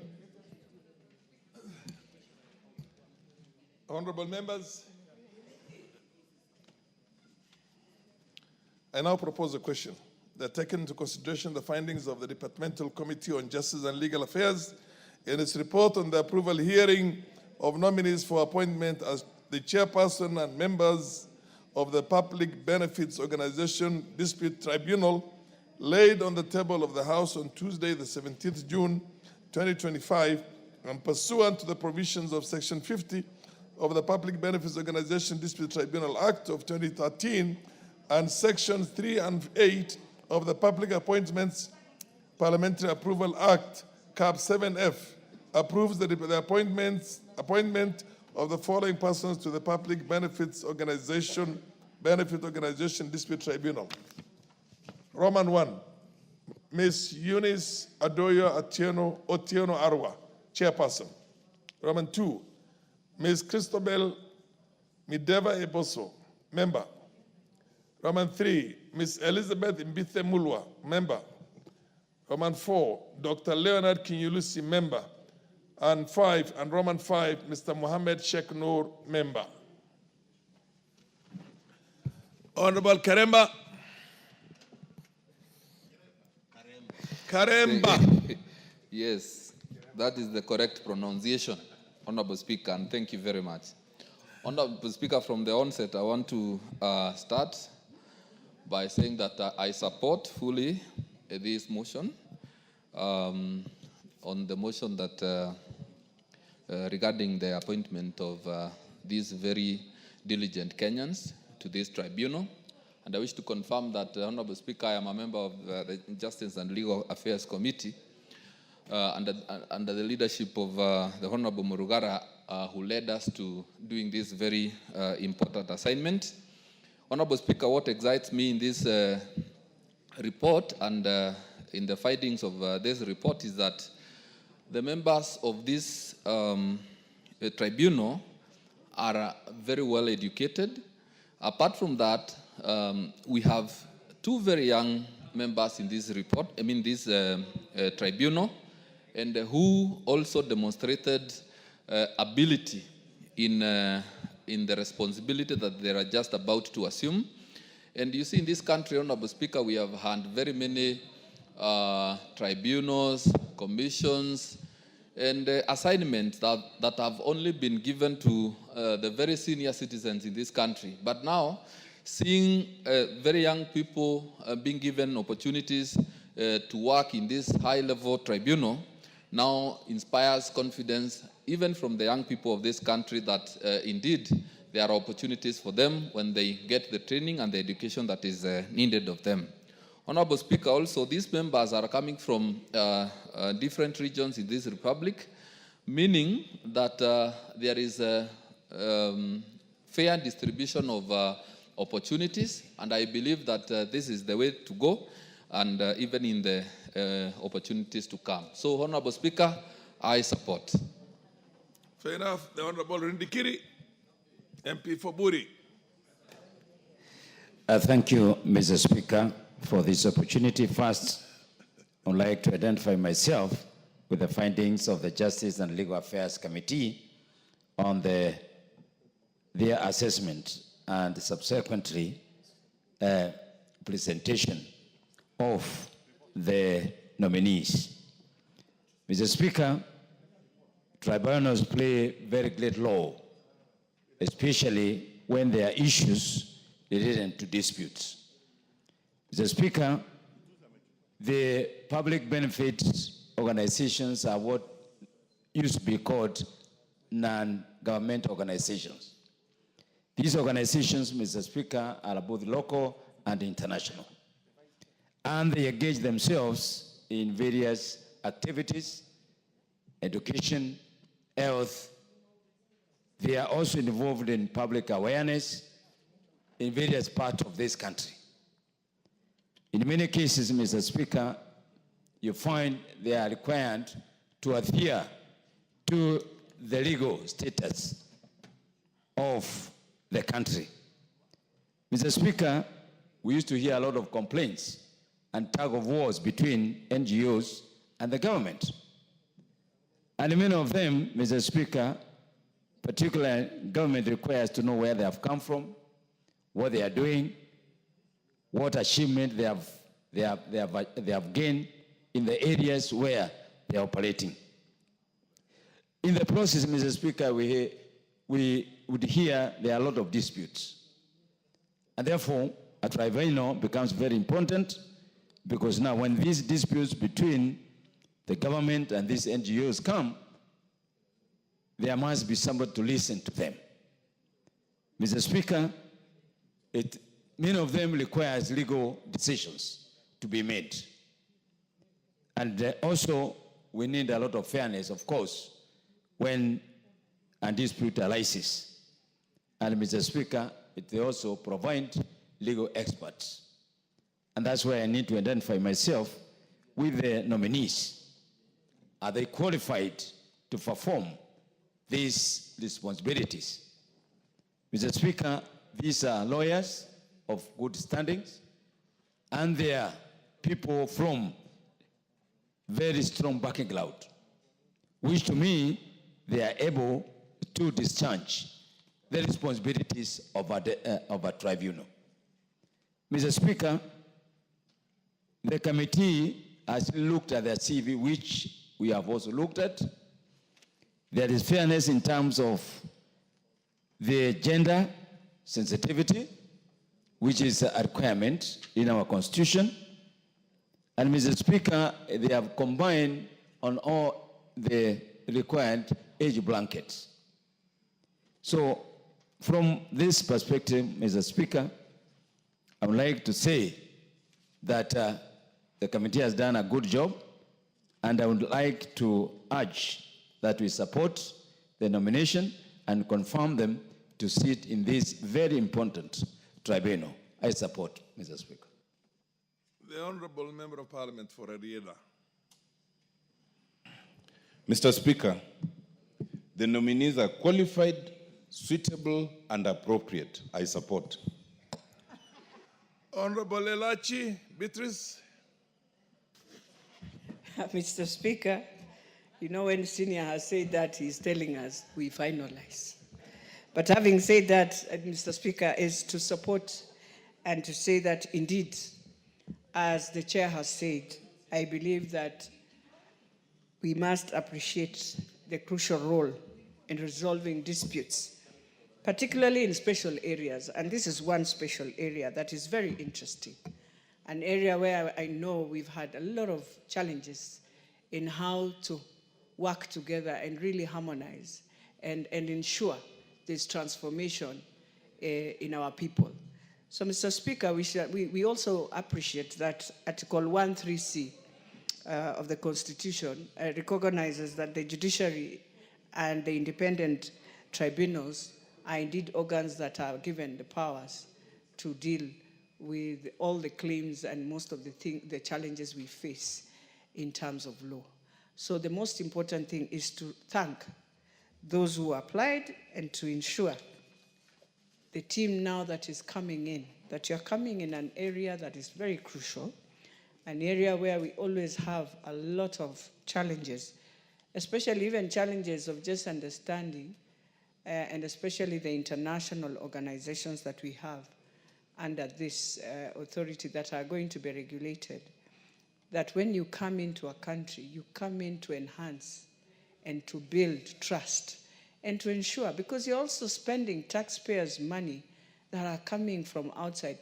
That person, that citizen in that country that was taxed for the money to come and benefit another citizen would wish to see transformation. And so as I finalize, Mr. Speaker, I also want to really plead that even on all the things that are happening now, we want to work together to have peace in our country. And so even in those organizations, look at your country and remember this is just your country. Work for it. I beg to support. Honorable Sane, then followed by Honorable Langat.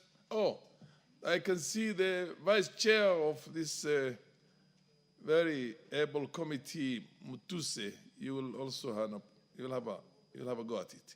Proceed, Honorable Sane, MP for Wajir North.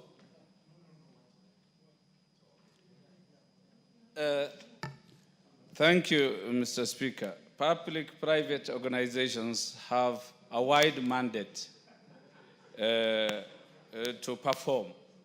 Mr. Speaker, I have been a civil society, an employee of the civil society organizations, and they have been doing great work on matters charity, education, humanitarian issues, health, environmental conservation, human rights issues, poverty elevation, a scope that is so wide and deep. However, these PPOs have to behave in a manner, they are expected to be independent, voluntary in nature, non-partisan, non-profit making, and work for public good.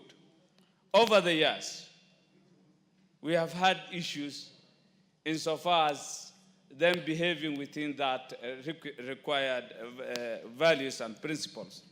Mr. Speaker, Kenya has had problems. We had chaos, civil societies being funded to cause chaos in this country. This country was nearly brought down during the Gen Z demonstrations.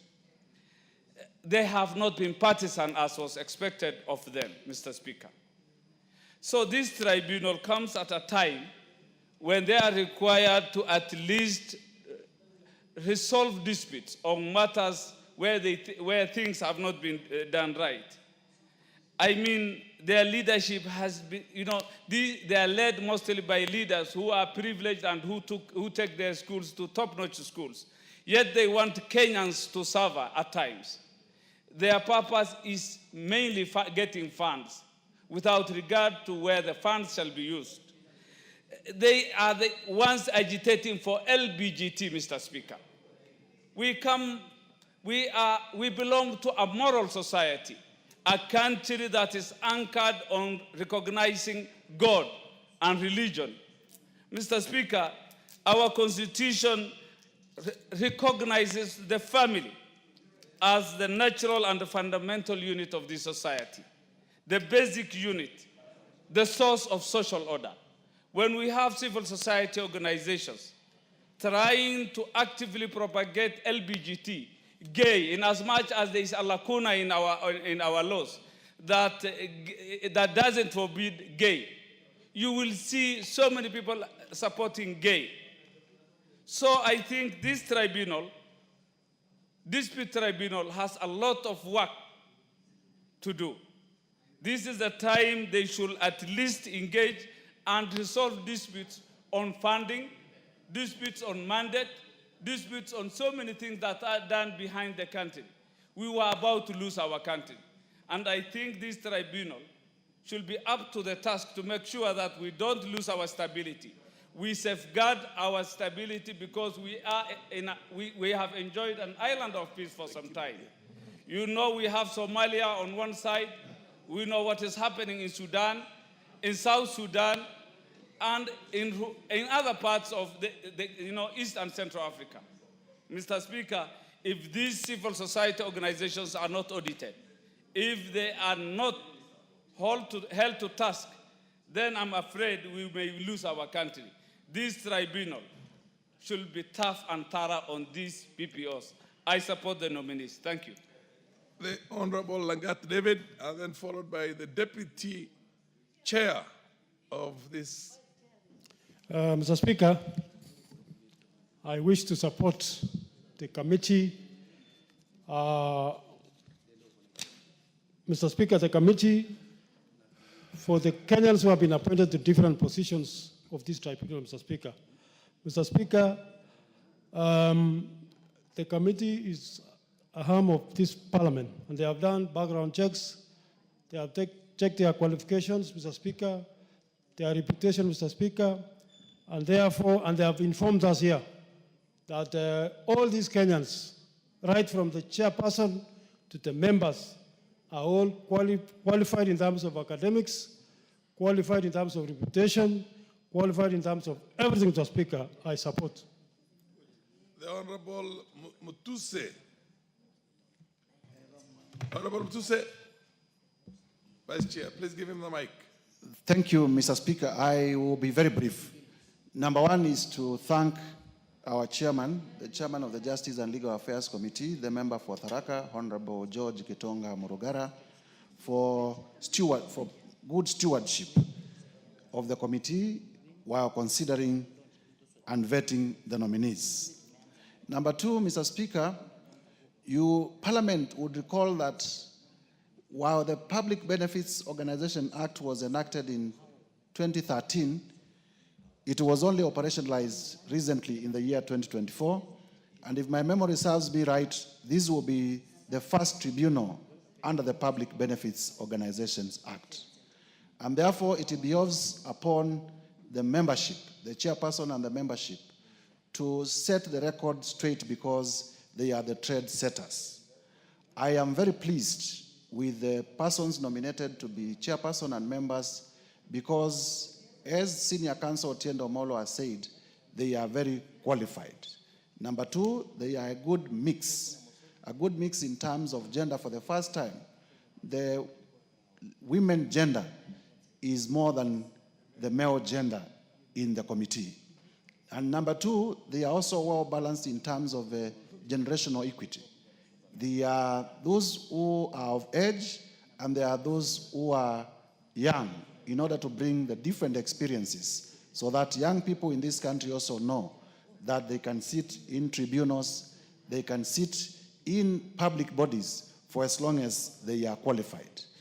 With those remarks, I want to wish them well, and I want to request members to approve this afternoon, to approve these nominees so that this sector can have a tribunal that can hear and determine disputes that may arise from the Act and then appeals coming from the sector. Mr. Speaker, I think it is also important for us to remember that the objective of the Public Benefits Organization Act is to create a self-regulating public benefits sector. And for that purpose, there is also the risk, because it is self-regulating, of non-disclosure.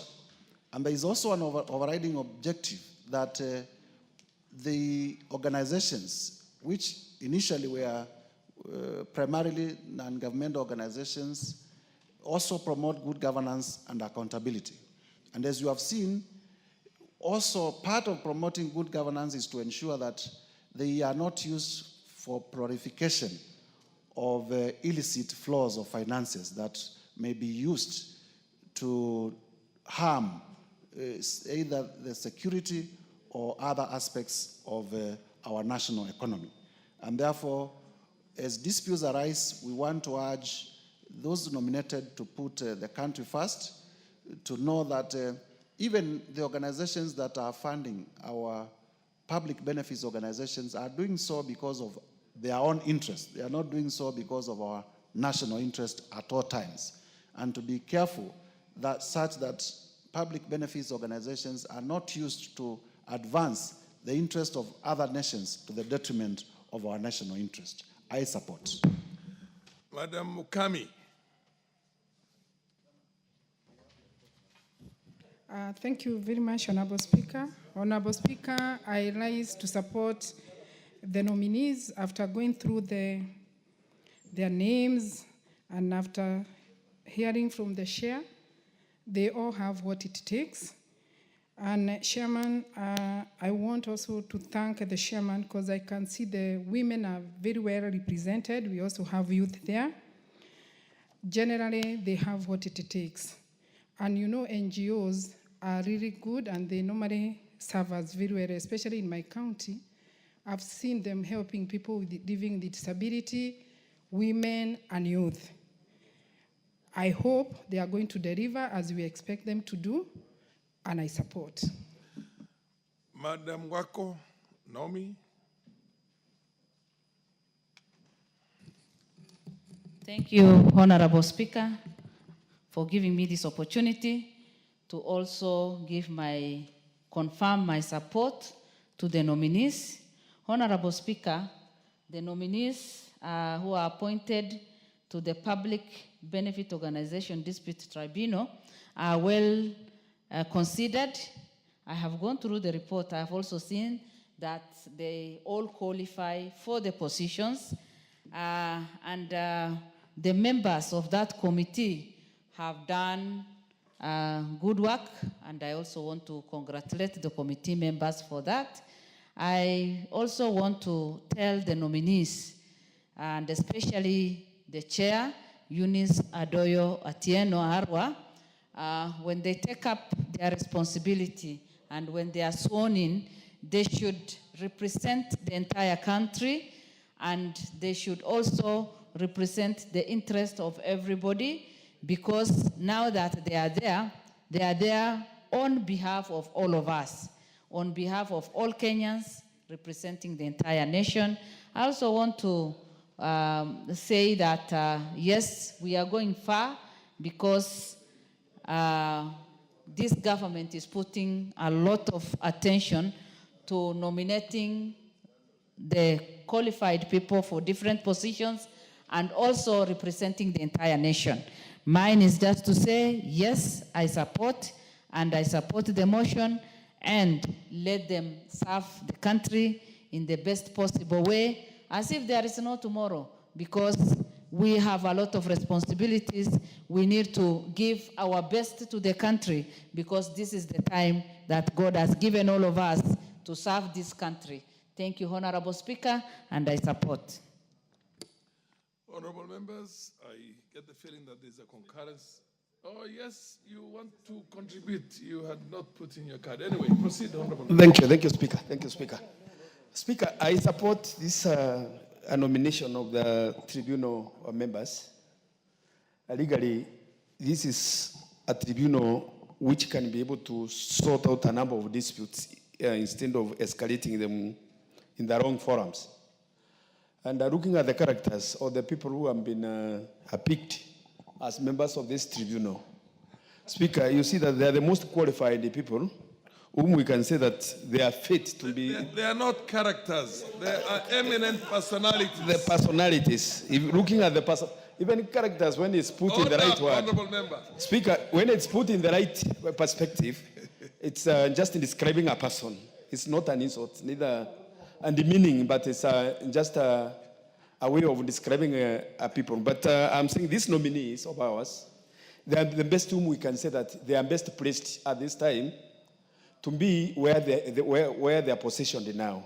Having been looked upon by the legal committee and scrutinized and the document verified and shown that they are the most qualified, I hereby support their nomination, taking into account that at this crucial time when we have issues as it relates to the police, the law enforcement officers, and so on, is the right time for them. So that at least we can have that imbalance of confidentiality with the law enforcing forces, because when they have that tribunal which can address the issues which the public cannot be able to address directly, I think is the right time for them to come and play the role as the arbitrators of whatever is going to be presented upon them. I thereby support the same, Mr. Speaker. The Honorable Professor Nyikal.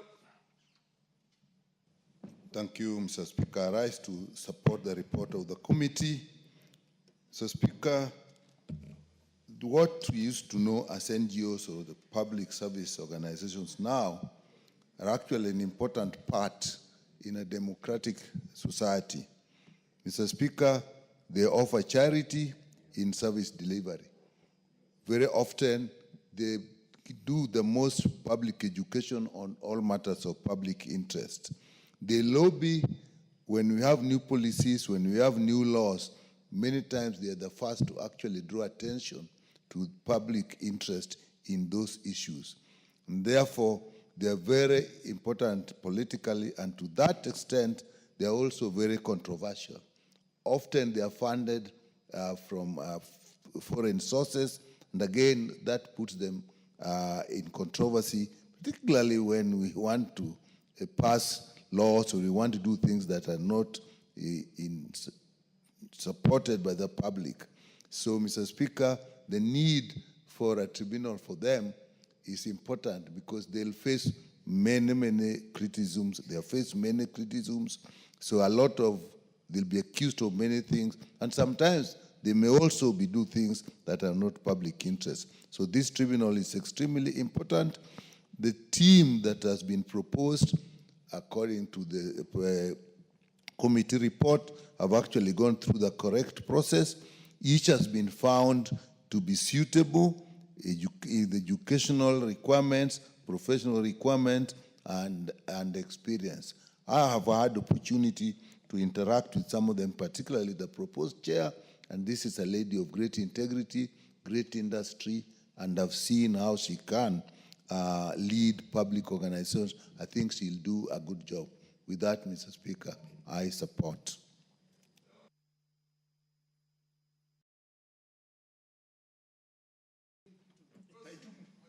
Okay. Thank you, Mr. Speaker, for the opportunity.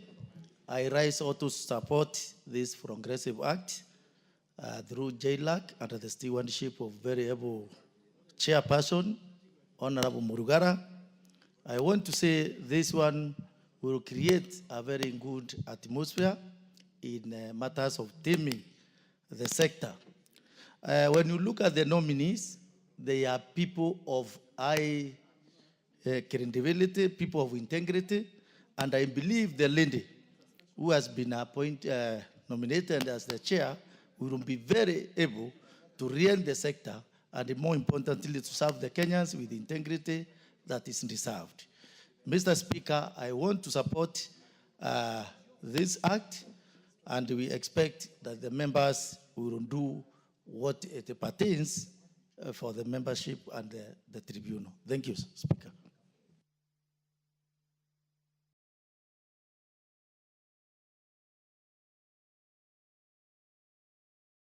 There being no further interest, Honorable, the mover to reply. Thank you very much, Honorable Speaker. Allow me to thank everybody who has contributed to this motion. The support was overwhelming. I confirm that the act came into force in 2013, but we have not had this tribunal established. And this is the right time to do it. Mine finally would be to congratulate the 5 members and ask them to go and perform their duties diligently. Kenyans are waiting for them to receive that justice which is supposed to come from this tribunal. Even if it is quasi-judicial, it will have to deliver justice to all parties that go before it without fear, favor, or any ill will. So with those remarks, Honorable Speaker, I beg to reply.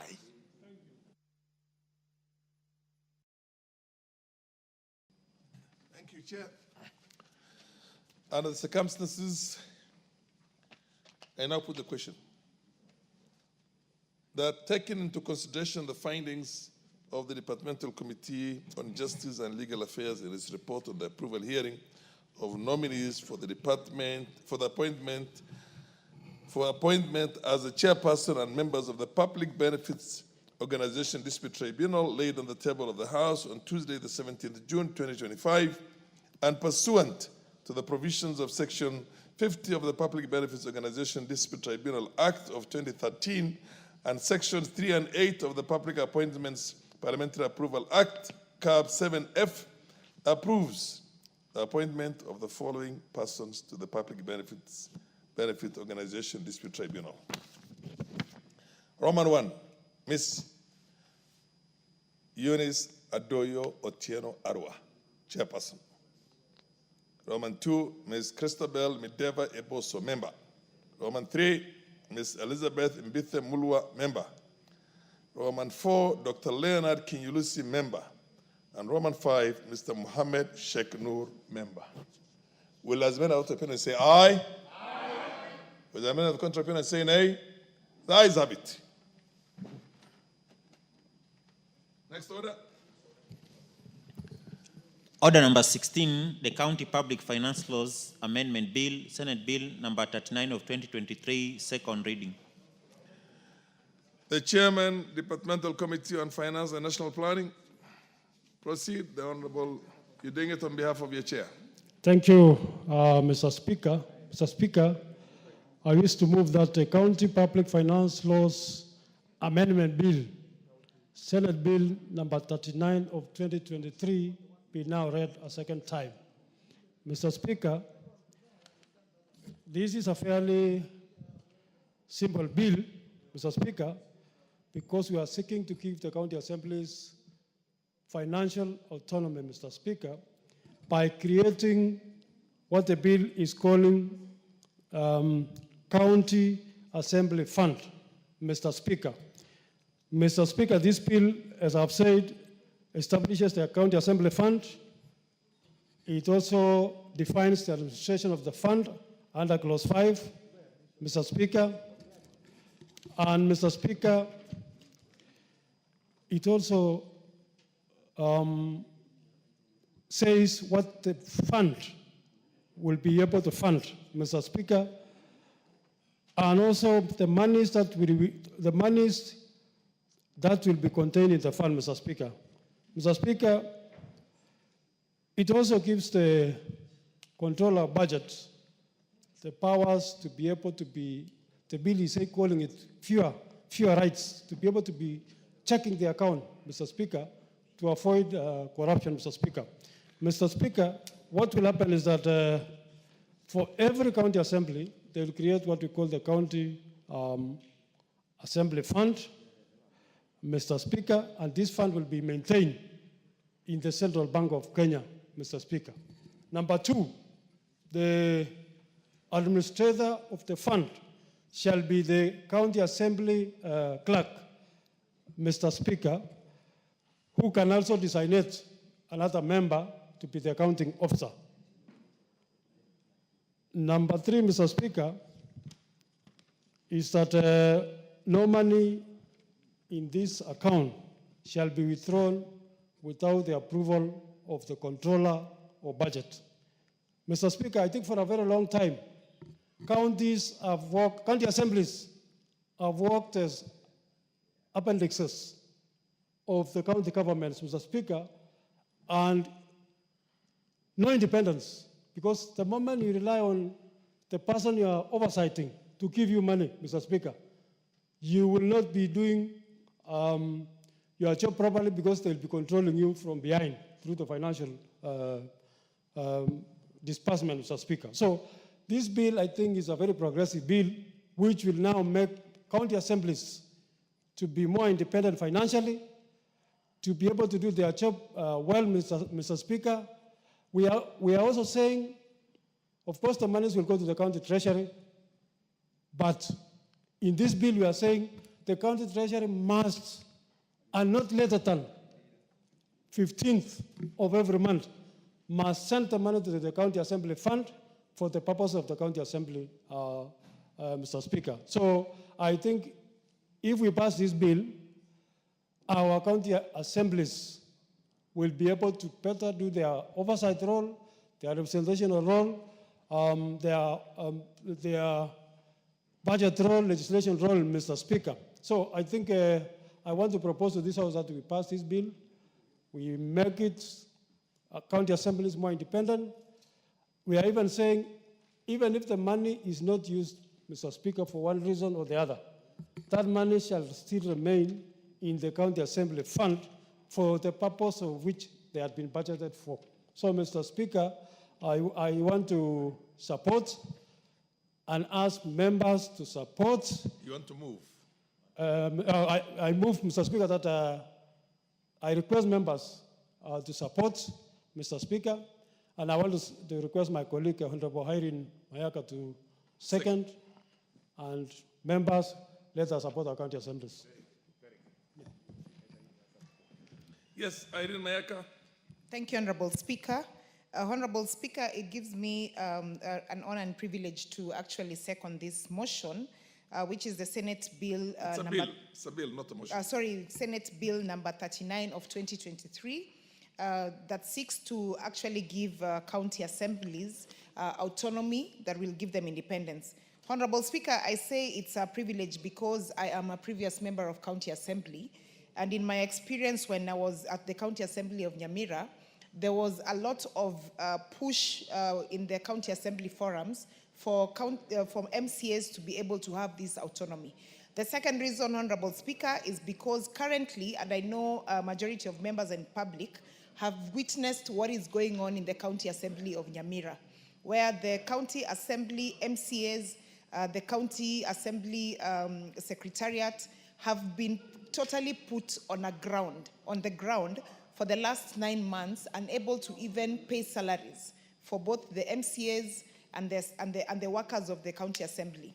And this has been extremely frustrating for that particular County Assembly. I have also seen many other county assemblies being frustrated by the county executive because they do not have autonomy. And therefore, Honorable Speaker, when you look at the particular laws, because this County Public Finance Bill is not a Finance Laws Amendment Bill, is looking at the whole spectrum of amending the various acts that are very necessary so that there is no loophole that is left in law. Honorable Speaker, it is seeking to amend Section 2 of the County Assembly Service Act, Section 31 of the County Assembly Service Act, Section 32 of the County Assembly Service Act, County Assembly Service Act, Section 34, and very importantly also, Honorable Speaker, the Public Finance Management Act, where we are inserting Section 109A to E and Section 119, which are very fundamental in, one, establishing the fund, management of that particular fund, and how the controller of budget also comes in terms of just ensuring that there's proper utilization of funds. Honorable Speaker, when you look at the specifications of this particular amendment, which I want to take a bit of time on, is that it is helping to establish the specific purpose of this fund. Section 109B is looking at how this fund is going to be utilized. Section 109C is looking at how the monies will be retained within the fund. Section 119 is looking at the viewer rights. So the control of budget shall have viewer rights into this particular fund. And Honorable Speaker, also very important, is that there is Section 136 that has also been inserted that also looks at if funds have not been utilized, the appropriated funds that have not been utilized, how they will go back to Exchequer. Honorable Speaker, this particular one, I just want to urge the members of County Assembly and the County Assembly clerks, who will be the key administrators of this fund, to ensure that we do not have situations where monies that have been appropriated are going back to Exchequer. Because, as I said, this is something that they have really fought for a very long time. And Honorable Speaker, just to gainsay some of the advantages that this is going to do. One, from the angle of giving them independence from the executive so that they may be able to take on their key responsibility as established in our constitution as members of County Assembly, and do proper oversight to the executive without feeling like they have to be dependent on them or they have to hold back when they're doing oversight, just because they're dependent on ensuring that the executive, which currently has the power of the purse in county government, is happy, so to speak. The second one, Honorable Speaker, is increase of public participation, because currently, as it stands, members of county assembly and the county assembly secretariat are not able to do direct public participation. They have to rely on the executive. So, Honorable Speaker, a case in point, for example, when they are administrating the budget in county assemblies, they have to wait for the executive to give them funds for public participation. And so most of the time, they're not able to actually ensure that they're taking into consideration the direct requests and the direct community engagement, because they have to ensure that the person who has the power of the purse is made happy. Therefore, Honorable Speaker, just to save time and also allow other members to support this, I just want to encourage the members to really support this. The members of county assembly have been looking for this particular empowerment since devolution began, since the establishment of the 2010 Constitution. So this will be a landmark law that we are giving to the county assemblies, and not only to the county assemblies, Honorable Speaker, as I finish, but also to the members of public. Because remember, in terms of administrative, political administrative in this country, members of county assemblies are at the lowest level in terms of the wards. So enabling them to be able to have funds that give them autonomy, to be able to serve members of the public right down to the county wards is not only this House and the Senate giving the country a law that is very significant, but also we are creating a legacy that is going to help and strengthen devolution beyond our period as members of Parliament. And therefore, Honorable Speaker, with those remarks, I do second. I thank you. Honorable members, I now propose the question that the County Public Finance Laws Amendment Bill, Senate Bill number 39 of 2023, be now read a second time. The Honorable Mutuse, followed by the Honorable Nyakundi and the Honorable Makalimul. Thank you very much, Mr. Speaker. Mr. Speaker, from the onset, I am very passionate about this legislative proposal. Passionate because this is one of the most progressive things that the 13th Parliament will have done for this country. So because this legislative proposal breathes life to the objectives of our new constitutional order that we bestowed upon ourselves in August 2010. One of the key objectives that is contained in our new constitution is devolution. Mr. Speaker, the second tier of government this afternoon received 415 billion Kenya shillings to take care of its operations, both recurrent and developmental. And Mr. Speaker, you will realize that at the county level, many governors have been personalizing the governance at that level, and they have been behaving as if they are demigods. And county assemblies, by the very creation of the Constitution, are required to provide checks and balances. They are required to provide oversight so as to ensure good governance, accountability, and transparency in the manner in which the funds that this House has appropriated are managed at that level. But, Mr. Speaker, that objective has been fundamentally in terms of the execution of that mandate, it has been undermined. The chair of housing had interrupted me. Is fundamentally undermined. The Honorable Chair of Housing, Imrua Dikir, is fundamentally undermined. Don't distract the good. Because governors have been treating the funds that go to their counties as if they are funds from their own groceries. They are funds that are personal to them. And county assemblies have not been getting their due share even after budgeting and approval of their finances. Mr. Speaker, you know, if you send a watchdog to watch over the funds at the county and the watchdog itself is not well fed, the likely outcome is that the watchdog will be compromised. And therefore, the proliferation, the corruption is partly to be blamed on the lack of financial independence of the county assemblies that we are giving this afternoon. Mr. Speaker, I am also aware that in many incidences, the ruggles that happen in the counties between speakers and governors, between county assemblies and governors, sometimes have everything to do with management of finances. County assemblies, every other time they exercise their oversight mandate, either by inviting members of the executive for accountability purposes, the resultant effect, the reaction by the executive is always to withhold funding to the county assemblies. And therefore, this afternoon, it behoves upon every Kenyan to support the legislative proposal that is before us, so that county assemblies may have the independence, may have the financial independence. And this financial independence will also lead to decisional independence. It will lead to increased checks and balances and oversight. Mr. Speaker,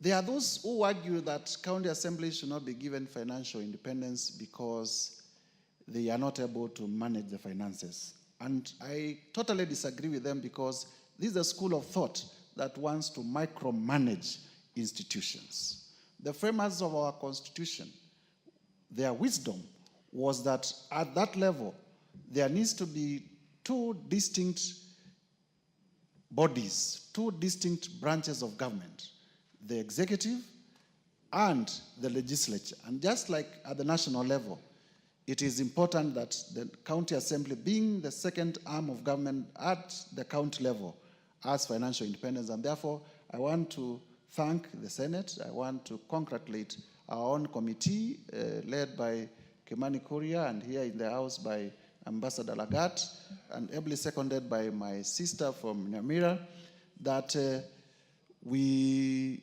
process this bill as quickly as possible, so that as we begin this new financial year, this September, as the President assents to the appropriations bill and funds begin to be disbursed to counties, the monies for county assemblies will no longer go through the county executive in the new financial year.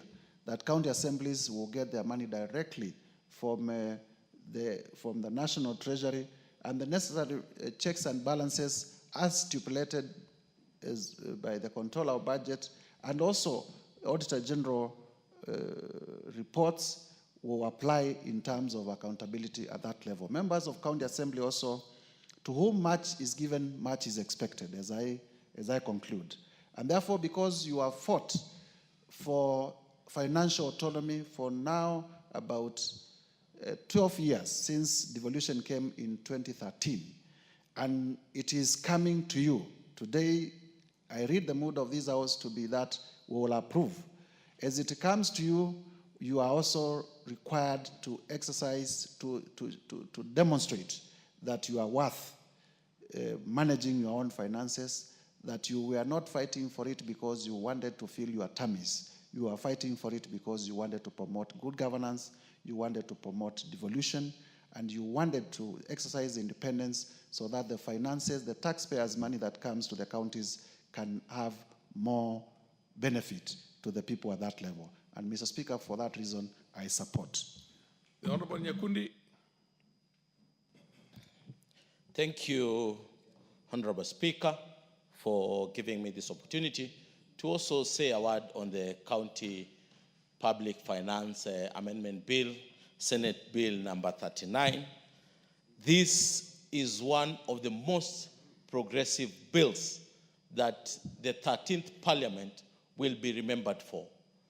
As you know, the county assemblies have fought for the autonomy of the county assemblies have fought for their autonomy for the last 12 years.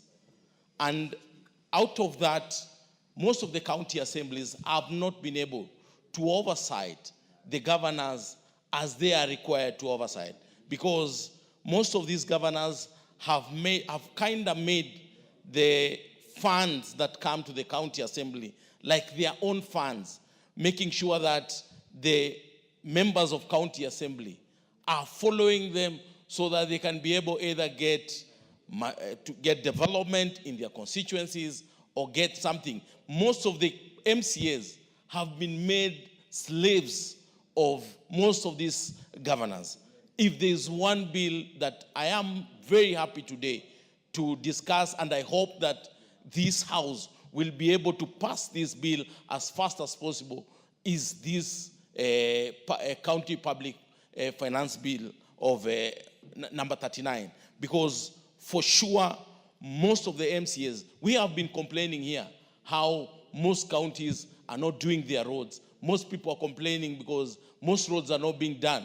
If you go to the county, to the constituency right now, every member of parliament is being told, kindly make this road, make that road. It is because most of these governors are not doing their job, and the MCAs are not able to be accountable because they're either scared of the governor or they are scared the governor will not be able to do development in their area.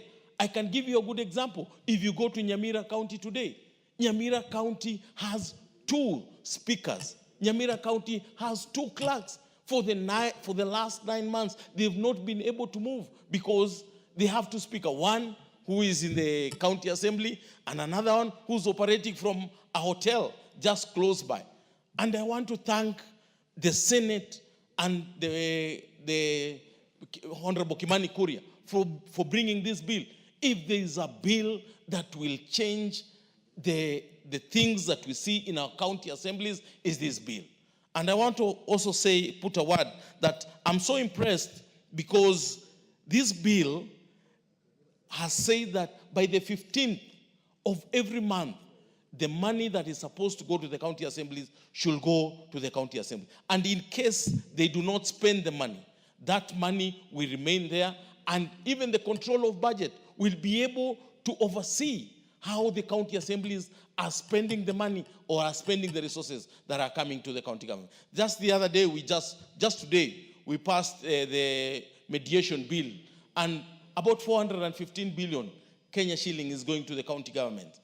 I can now clearly see how this money is going to be spent prudently compared to other times. And we want to tell the county governments, kindly make sure that the resources that are coming to you, the resources that we have bestowed to you as the National Assembly, is used appropriately. Let the roads in the county, the roads that belong to the county government, make sure that the roads are passable. Make sure that the hospitals, the level 4 hospitals, the level 1, level 2, level 3, are equipped with medicine. Make sure they're equipped with facilities so that our people back at home can be able to get the medical attention that they require. Like right now, most people are telling us about water. They want water in our various homes at home. But water is a devolved function. And if you go to my place, you cannot see even one borehole or a last mile connectivity of water in any area in my constituency. For the last 2.5 years, I've been a member of parliament. So if there's one bill today, I sit here and a happy man, and by the time we are finishing my 5 years, I'll go home and say, if there's one bill that we passed as this House, is giving the county assemblies autonomy so that it can be able to run freely and smoothly. Thank you, Honorable Speaker, for this opportunity. The Honorable Dr. Makali. Yeah, thank you so much, Honorable Speaker, for this opportunity. I want to join my colleagues in appreciating this bill, Honorable Speaker. Being a Senate bill, to me, this bill is of much interest. Honorable Speaker, if you look at our Constitution, it is clearly stated that the Senate exists to serve the interests of the counties. And even though this bill we are discussing today, for me, I think it's long overdue. This should have been one of the bills which the Senate should have processed as early as 2014, Why am I saying that, Honorable Speaker? Honorable Speaker, if you take the example of this House and the Executive, the reason why we are able to carry out our programs and activities with a bit of success, Honorable Speaker, is because we control our own resources as the Parliament. And when we talk about financial autonomy for the counties, and more so county assemblies, Honorable Speaker, this debate has been really with us for a long time, just as the debate on what we call the World Fund, the World Development Fund, has been with us. And I see a situation now we are likely to do away with one of these after this bill passes, and then we remain with the law on World Development Fund. But Honorable Speaker, just a few observations, Honorable Speaker. The truth of the matter is, if you are not financially independent, you are not likely to be also independent in terms of decision making. Because if you are relying on the county executive to finance your activities and the programs, automatically then you are not likely to have that freedom to stand your ground and say this is wrong. So, Honorable Speaker, the fact that now we are seeing some attempt to get the county assemblies becoming financially independent, this is something we should support as a House. It's good that we are talking about a county assembly account, a county assembly account, that we are going to have an account where the money for the county assemblies will be sent to after we pass the budgets. And I see it happening like it happens with us, Honorable Speaker, where these county assemblies will be able to present their budgets to the Budget and Appropriation Committee at the county assembly, just the way Parliament does to the Budget and Appropriation Committee of this House. And by doing that, once their budget is approved, then those resources should be sent to their account for purposes of utilization. Another interesting issue, Honorable Speaker, is the issue where we are saying the control of budget, just like he does with all the other money drawn from the consolidated fund, will be in charge in terms of budget monitoring to ensure that the resources are applied to the relevant activities and the programs.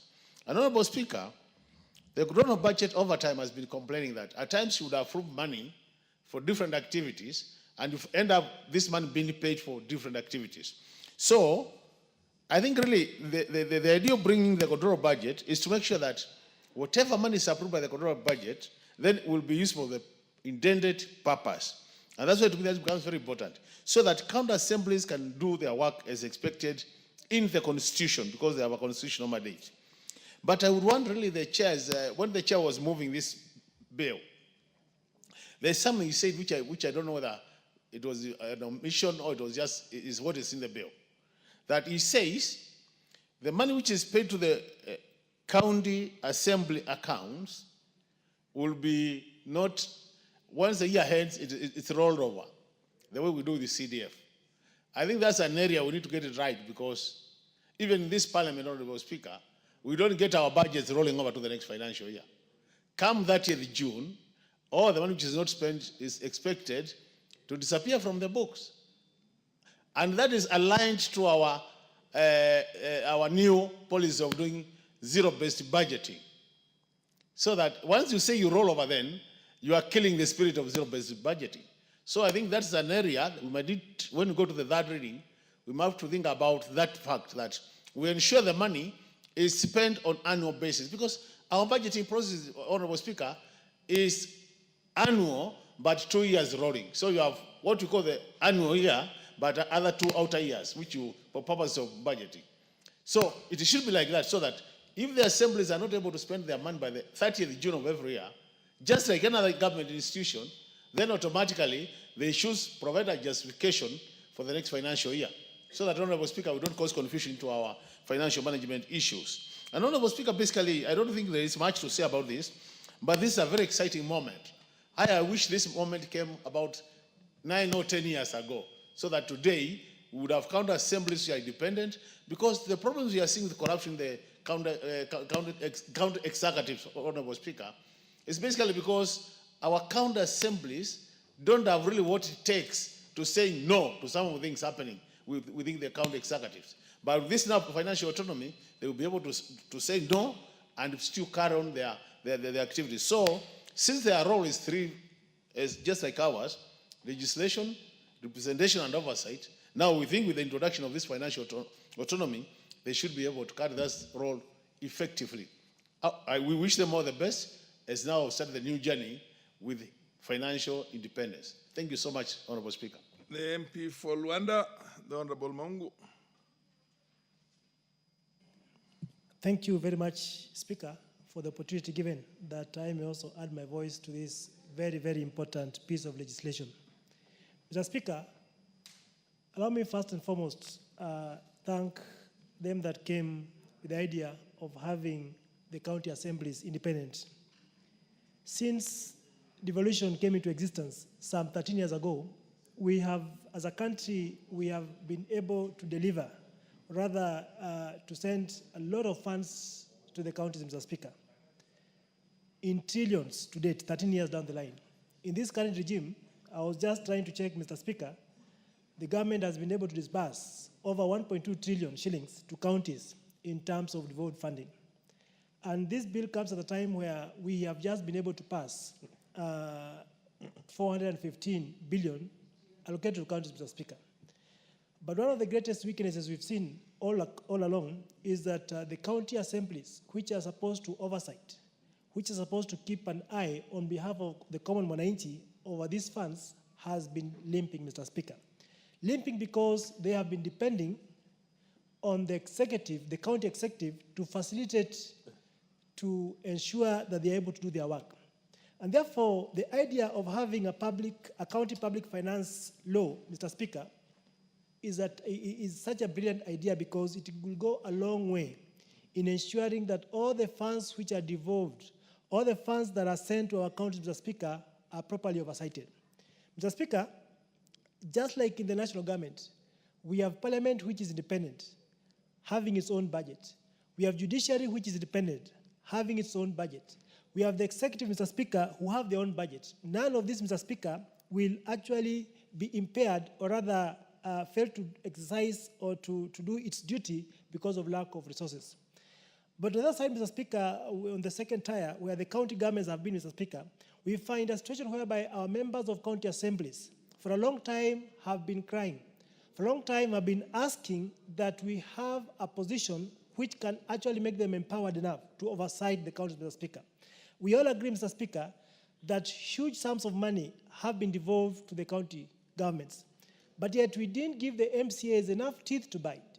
We didn't give our county assemblies enough power to ensure that they're able to oversight. What has been happening, Mr. Speaker, is that in some counties, the county executive, Mr. Speaker, has been micromanaging, sometimes holding the purse, sometimes frustrating the work of legislation and oversight of the county assemblies by ensuring that they are not facilitated. And therefore, to me, this bill comes at the right time, Mr. Speaker, that will therefore give power, will therefore give muscle, will therefore give the right energy to our assemblies to ensure that the county governments are oversighted, Mr. Speaker. Autonomy is one thing that these members of county assemblies have been telling us all along, Mr. Speaker, including in Vihiga County, where I come from, Mr. Speaker. Our assembly has about 36 members. One thing they have been talking about is that we are able to ensure they are independent. We are able to ensure they have autonomy. We are able to ensure they are able to do their work without any fear or favor because they are properly protected, Mr. Speaker. And therefore, the issue of making them independent, to me, is a great gain, Mr. Speaker, and I want to believe and pray that this will go a long way in ensuring that our funds at the county level are properly oversighted, Mr. Speaker. One thing I like about this bill is that the county executive will not be doing it at its whims. They have been given specific deadlines within which these funds must be given to the assemblies, Mr. Speaker, 15th of every month. Meaning it's not the county executive that controls that.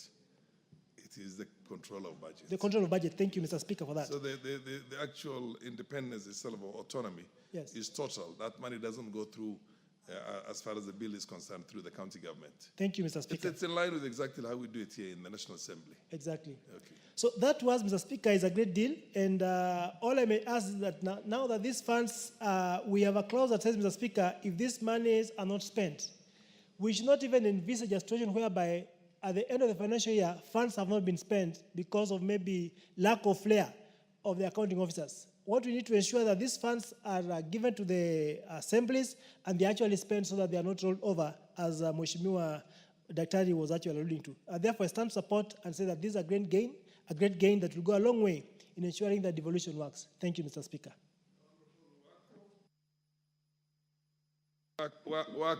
Naomi Wako. Yes, we say wako with a K. Yeah, Wako. Q, not K. Serious? Yes. Okay. Wako with a Q. Thank you, Honorable Speaker. Indeed, you are right. It's Wako. Yes, Wako with a Q. Yeah, yes, thank you. Thank you, Honorable Speaker, for giving me this opportunity once again to add my voice to this very important bill on County Public Finance Laws Amendment Bill. I also want to thank the originators of the bill because they have given us and the entire country something that we can all be proud of. Honorable Speaker, when we got the Constitution 2010, it gave us the opportunity to serve this country in a better way. It gave the country the freedom that we have been desiring and also empowered women, people living with disability, and other groups in this country. But this bill today will empower our county assemblies. And putting this in place will give the county assemblies the opportunity, the financial independence that they need. Honorable Speaker, we know that without finances, nothing can be done. Even at a family level, if you have no money, if you are not financially stable, you will not be able to run your families well, your family well.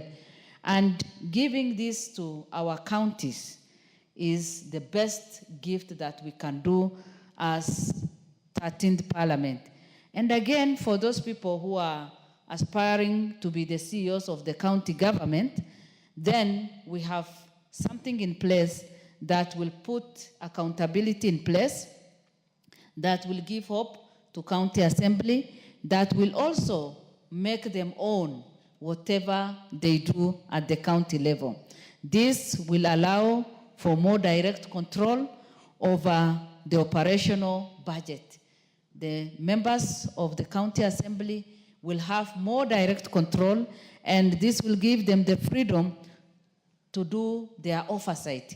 Honorable Speaker, any politician would want to be free in terms of giving their speeches, in terms of politicking, in terms of oversight, and also representation.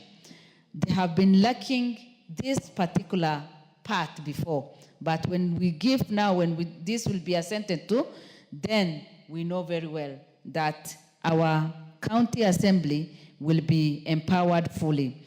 Again, Honorable Speaker, in case of emergency, because there is no much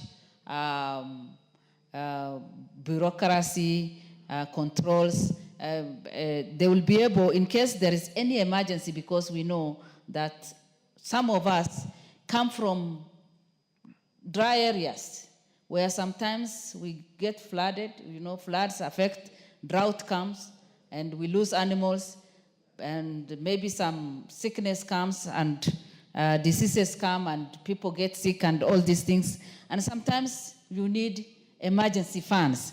And Honorable Speaker, for the first time, the county assembly will have control over this money, and within a short time, they'll be able to come together to reason and to approve what needs to be done, which will benefit the citizens. Again, the county assembly will be proud of their work, and also that will enhance accountability. This bill will also enhance accountability. Again, I have gone through the report, and it says it will also ensure timely reporting to oversight bodies. Honorable Speaker, in many counties today, or even in our country today, we have a problem of corruption.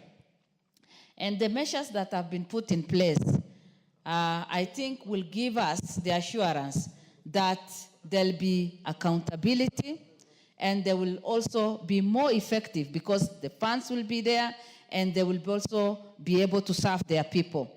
Under Article 5A, it says arrange for the county assembly fund to be kept in Central Bank of Kenya in account to be known as the county assembly account.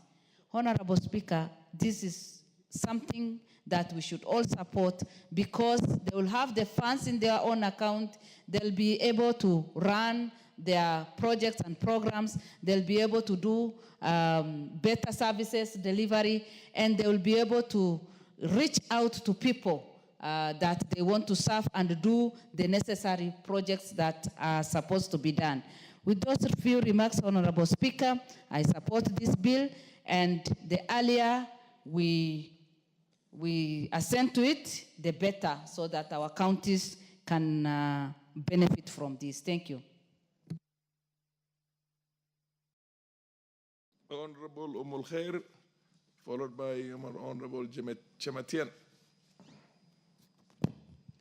Thank you, Speaker, for giving me the chance to contribute on this matter. And I think it's very timely that we are having this amendment and this particular bill to support the independence of our county assemblies and our county governments to operate efficiently, because I believe the biggest challenge that's facing members of county assemblies currently, it becomes a challenge when you have to work with the executive and still do your oversight roles. So for me, this is a big chance to allow the county members of the county assemblies to be able to execute their jobs with little intimidation. And for this, I really support this particular agenda. But I think my small concern would be we might be creating emboldened clerks within this particular bill.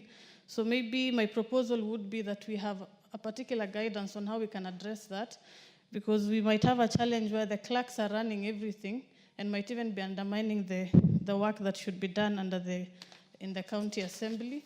With the issue of corruption in our country, and I think when the crafters of the Constitution were having devolution in mind, nobody envisioned having individual millionaires. But what we are having now is governors who are like the demagogues within the counties, who are undermining development, who are looking... Madam MP for Garissa. Yes. I happen to have been in the 10th Parliament that is basically the father of this constitution. And the same independence that we did for the National Assembly, or Parliament for that matter, was envisioned to go down also. So the only thing that was missing was the operationalization, the laws that were going to operationalize the independence of the county assemblies. At no time at that time did we, as the framers of that constitution, imagine that the county assemblies will be not independent the way the National Assembly is independent. I get your point, Mr. Speaker, but my point was on the vision of county governments, and the reason for having devolution was to allow resources to trickle down to counties and to allow even marginalized regions to be able to have their own independent operations. But with the corruption issue, we are seeing a lot of governors who are running everything without consultation and with little oversight roles even from the MCAs. So this particular bill will be able to address that particular challenge, and I really support. And I hope we also are able to capture the issue on the clerks so that we can be able to have a very strong county government and county assemblies. My proposal also to the Senate would be that in future we can think of a bill that that blocks immediate sitting governors to transition to running for Senate, because they use the Senate as a house to protect themselves after looting for close to 10 years. So the proposal to the Senate should be also protect us from these thugs to transition into these houses, because these are houses that are of respectable people, and we do not wish to have thugs sitting in our House, Mr. Speaker. Thank you so much. It's over. The Honorable Chematien. Thank you so much, Mr. Speaker. The Honorable Mulkhair is very categorical. And Omulger was very specific and repeatedly said thanks, Mr. Speaker. Mr. Speaker, I also want to join my colleagues in support of this bill. Senate bill, that is going to enable our counties to be fully functional. And I want to also echo your words that this was a decision that was made to replicate what is there. It is also used in all the, like the National Assembly.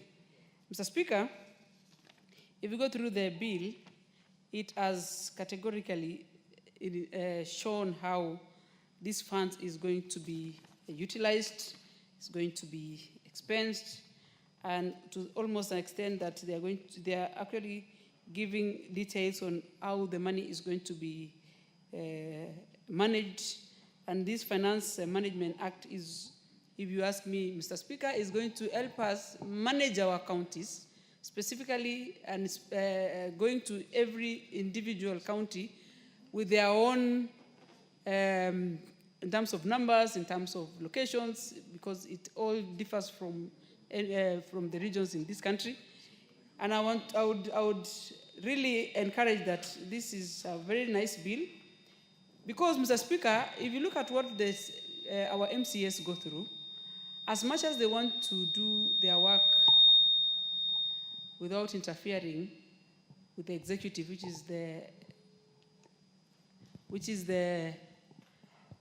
I'm distracted a bit, Mr. Speaker. We have two mics on. Can you switch off the one with Mulkhair? Yes. Because as they do their oversight, specifically with the governors and the executive, which is the CECs and the CEOs, they also need to have their own fund that they are able to manage the day-to-day activities in the assembly. Just like the way we do here in Parliament, where we can pay our bills, we can manage our spaces, make sure the building of the county's assembly is managed in proper way. And you know, these are properties of the people of Kenya, and it's supposed to be helping the counties to grow for posterity. Mr. Speaker, I am keen to also add that in this fund, it shall be used to defray the administrative expenses, just like I've said, and also these buildings and grounds and assets of the county assemblies. This is going to keep these counties in good shape for long. And also the good thing about this fund is that it's going to be, according to the Constitution, it is going to have their accruals and the balances in the county assemblies that end of each financial year shall be retained in the county assembly fund and applied in accordance with this Constitution. There's a very interesting one, Mr. Speaker, that says in, I think, Article 109E says, the county treasurer shall, at any beginning of every month and in any event not later than the 15th day from the commencement of the month, disburse monies to the county assembly's fund for the expenditure of the following month. This is going to give proper utilization and going to be a good management in the counties. If you realize, Mr. Speaker, most of the counties are not able to pay their own bills. It's because this fund is going to do a very good service to them. Number two, to add also, Mr. Speaker, is that the administrator, which is going to be the clerk, is able to manage the institution, because these institutions are already in place.